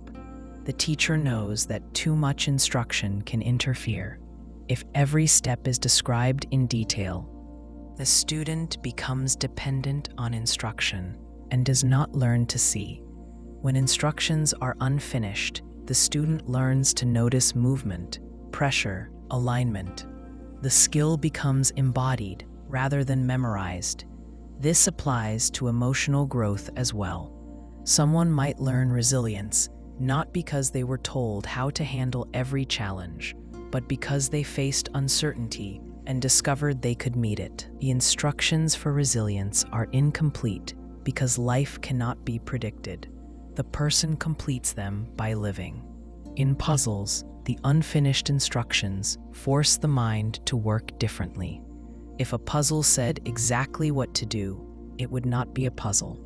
The puzzle asks the solver to step beyond literal understanding. For example, a riddle that says, "You see a man in a field holding an unopened box. He is dead," does not say why. The solver must consider contexts beyond the obvious. Without a full set of instructions, the mind opens. The answer appears when the solver recognizes the situation involved a parachute. The gap is what allowed insight. The same process works in creative problem solving. When someone is given a vague prompt rather than a detailed one, they create something personal. A prompt that says, "Write about water," produces a wider range of responses than one that says, "Write 3 paragraphs describing the taste of cold water in winter." The unfinished nature gives space. The space invites imagination. In personal reflection, unfinished instructions appear when someone tries to understand their own behavior. They may know the surface reasons for what they do, but the deeper reasons require quiet observation. Understanding arrives over time. It cannot be forced. The instructions say, "Pay attention," and the rest must be discovered. Many older stories, teachings, and koans work in this way. They provide a situation, but no explanation. The reader or listener must sit with the story. The meaning emerges slowly. This process teaches patience and presence. The lesson is not delivered, it is uncovered. Consider someone who is deciding whether to take a new job, change a relationship, move to a new place, or pursue a long-held desire. They may seek advice from others, but the advice will always be partial. No one else can know the full interior experience of their choice. The instructions they receive will be incomplete. The final meaning must come from intuition, not impulse, but the quiet sense that aligns thought, emotion, and value. Intuition is not guesswork, it is knowledge formed from many small observations. It works when the person stops scrambling for certainty and listens inwardly. Unfinished instructions ask the person to trust that something inside them is capable of completing the pattern. The gap in the instructions is not a flaw. It is the space in which understanding forms. The clock with no hands measures time without marking minutes or hours. It keeps time through experience rather than numbers. When you look at it, nothing moves, yet something passes. You feel time instead of counting it. This kind of time has no schedule and no deadlines. It is the time of attention, memory, and presence. It shows how we live time rather than how we track it. Consider waiting with someone you love. Hours can pass, yet the time does not feel heavy. The moments are full but quiet. The experience is shaped by connection, not by duration. Now consider waiting in a room alone when you are anxious. 10 minutes can feel long and pressing. The difference is not in the clock, it is in the experience. The clock with no hands reflects this truth. Time expands or contracts based on how we live it. Many people structure their days through schedules, alarms, and reminders. These tools are useful for tasks and coordination, but there are parts of life where number-based time does not help. Grief does not follow a schedule. Healing does not keep pace with a calendar. Learning something deeply cannot be rushed by hours of repetition if understanding has not yet formed. The clock with no hands teaches patience. It tells us that some processes unfold only when they are ready. In lateral thinking puzzles, time often plays a role that does not depend on measurement. A puzzle may describe an event that happened long ago, but the actual time is irrelevant. The focus is on sequence, not duration. We learn that what matters is not how long something took, but in what order understanding appeared. The clock with no hands counts the moment insight emerges, not the minutes leading up to it. Think about childhood memories. A child might remember an afternoon in clear detail, a specific scent, a color, a sound. The memory feels large, yet they may not recall an entire month of routine days. Time in this sense is recorded not by volume, but by intensity. Moments that shaped us stand out, while ordinary time blurs. The clock with no hands marks significance, not repetition. People often say time moves faster as they get older. The days feel similar, and repetition replaces novelty. When experiences blend, the sense of time smooths. But when something new happens, travel to a place never seen. A conversation that shifts understanding, a moment of loss or wonder, the day expands. The clock with no hands shows that time is remembered through change, not duration. Consider creativity. Someone may spend 3 hours staring at a blank page and feel as though time barely moved. Then they may write for 10 minutes, and something real appears. The progress happened in the small moment, not the long waiting. The clock with no hands measures the moment of alignment, not the amount of time spent trying. In relationships, time is often misunderstood. People may believe that being together longer means knowing each other better. But someone can know another person deeply after a short period if the attention is present and open. And someone can live with another person for years without true connection if both are distracted or guarded. The clock with no hands measures presence, not duration. There are times when someone feels they wasted time because the outcome they wanted did not occur. But if they learned something, even something difficult, the time holds value. The experience carries meaning. The clock with no hands marks growth, even when growth was uncomfortable. Consider someone recovering from a disappointment. They may try to force themselves to move on quickly. They judge themselves for not feeling better. They treat healing like a task that can be completed if they try harder. But healing does not respond to effort in that way. Healing responds to allowance. The clock with no hands keeps time by layers of acceptance rather than by days. The person heals when something inside shifts, even if the shift took longer than they expected. The same applies to understanding others. Someone may struggle to understand a friend or family member's behavior. They may talk, ask questions, think about it, and still feel unclear. Then one day, while doing something ordinary, clarity arrives. The understanding does not come on schedule. It arrives through quiet noticing. The clock with no hands measures insight, not discussion. There are moments when time seems to disappear. Someone absorbed in a task may not notice hours passing. Their awareness is full. The clock with no hands is active here, showing that time is experienced directly, without measurement. They are present. The task is not being timed, it is being lived. This type of time also shows up in decision making. A person may think they need more time to decide something. They wait, they gather information, they think. But the decision may not depend on more time. It depends on a shift in clarity. When the shift happens, the decision feels simple. The waiting was part of it, but the moment of decision is what marks time. The clock with no hands measures readiness.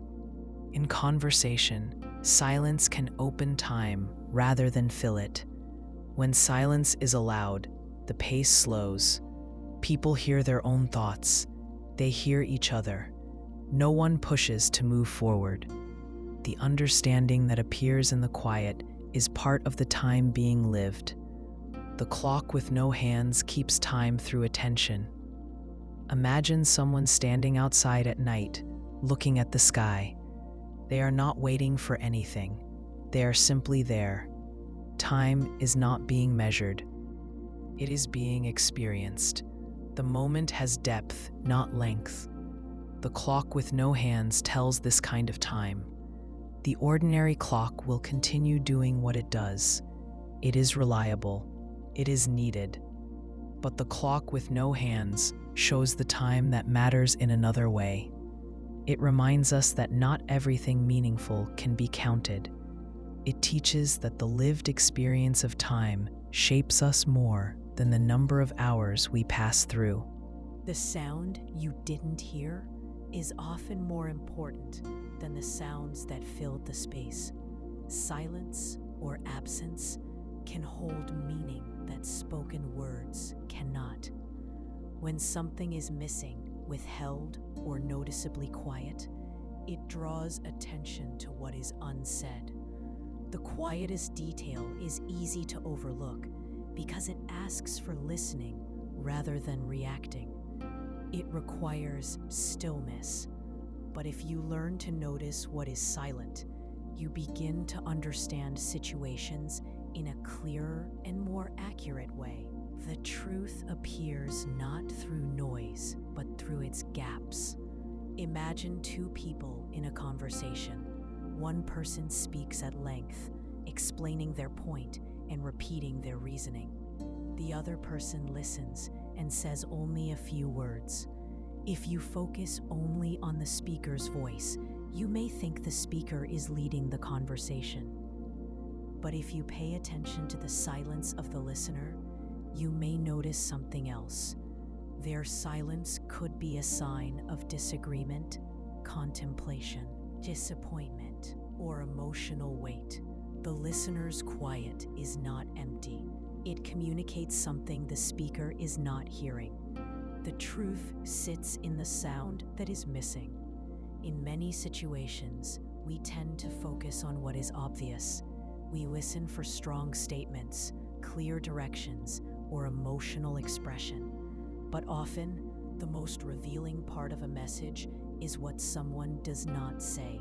For example, if someone tells a story about a difficult experience and leaves out how they felt, the absence itself tells you that the emotion might be hard to touch. The silence is the clue. The truth appears not because the person said it, but because they could not. This idea also appears in lateral thinking puzzles. A puzzle may describe a situation with many details, but the key to understanding it may lie in what was never mentioned. A room may be described, but the story may not say whether the door was locked. A puzzle solver often assumes details that were not stated. The solution comes when the solver notices the missing information. A puzzle does not hide the truth. It invites the listener to see what they overlooked. Consider this simple scenario. A man is found dead inside a locked room. There are no signs of struggle.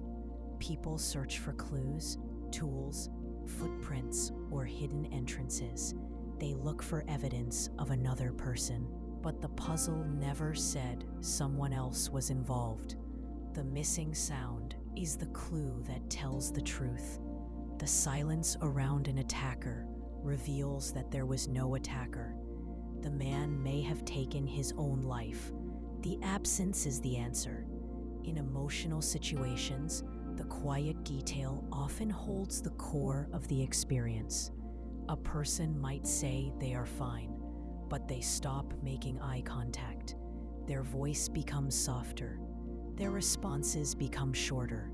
The words say, "I'm fine." The silence says they are not. The truth appears in the difference between sound and stillness. Think of someone who is grieving. They may not cry. They may not speak about the loss. They may go through their routine in a steady way. If you listen only for dramatic expression, you will miss the grief entirely. But if you listen for the gaps, the hesitation before answering, the long pauses, the change in breathing, you will understand how present the grief is. The grief speaks without sound. There is also a kind of silence that reveals trust.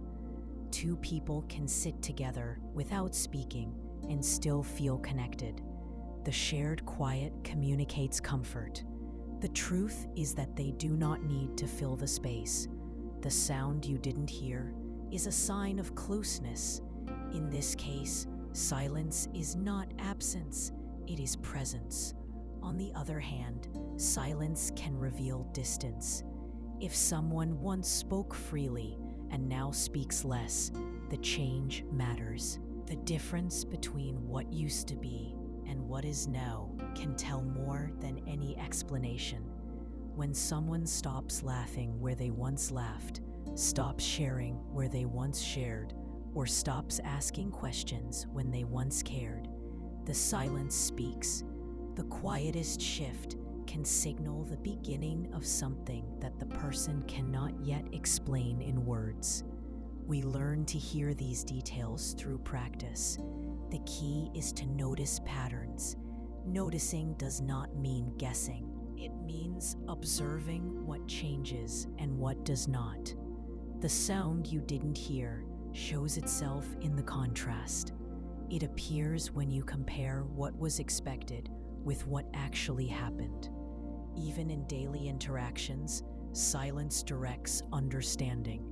If you ask someone a question and they pause before answering, the pause is part of the response. The pause might show that the answer requires thought, or it might show reluctance, or it might show that the answer carries weight. The length of the silence reveals more than any fluent explanation. In problem solving, paying attention to absence can prevent confusion. If a piece of information is missing, ask why. Was it forgotten, or was it unnecessary? Did the person choose not to say it, or did they assume it did not need to be said? Missing information can be a clue rather than a problem. Think of music. A melody depends on notes, but it also depends on the spaces between them. Silence shapes sound. Without pauses, music would be noise. In the same way, communication needs silence to make meaning. Words without quiet would blur together. Silence lets emotions settle. It lets thought form. The quietest detail is not always dramatic. Sometimes it is a small change in routine, a tone slightly different, or a sentence left unfinished. These details invite curiosity rather than reaction. Instead of asking, "What does this person mean?" you might ask, "What is not being said here?" That question opens a door into understanding that does not rely on pressure. The truth revealed by the sound you didn't hear is not hidden. It is simply subtle. It waits for someone who is willing to pause, notice, and listen without rushing to interpret. The quiet holds meaning. The silence is part of the message.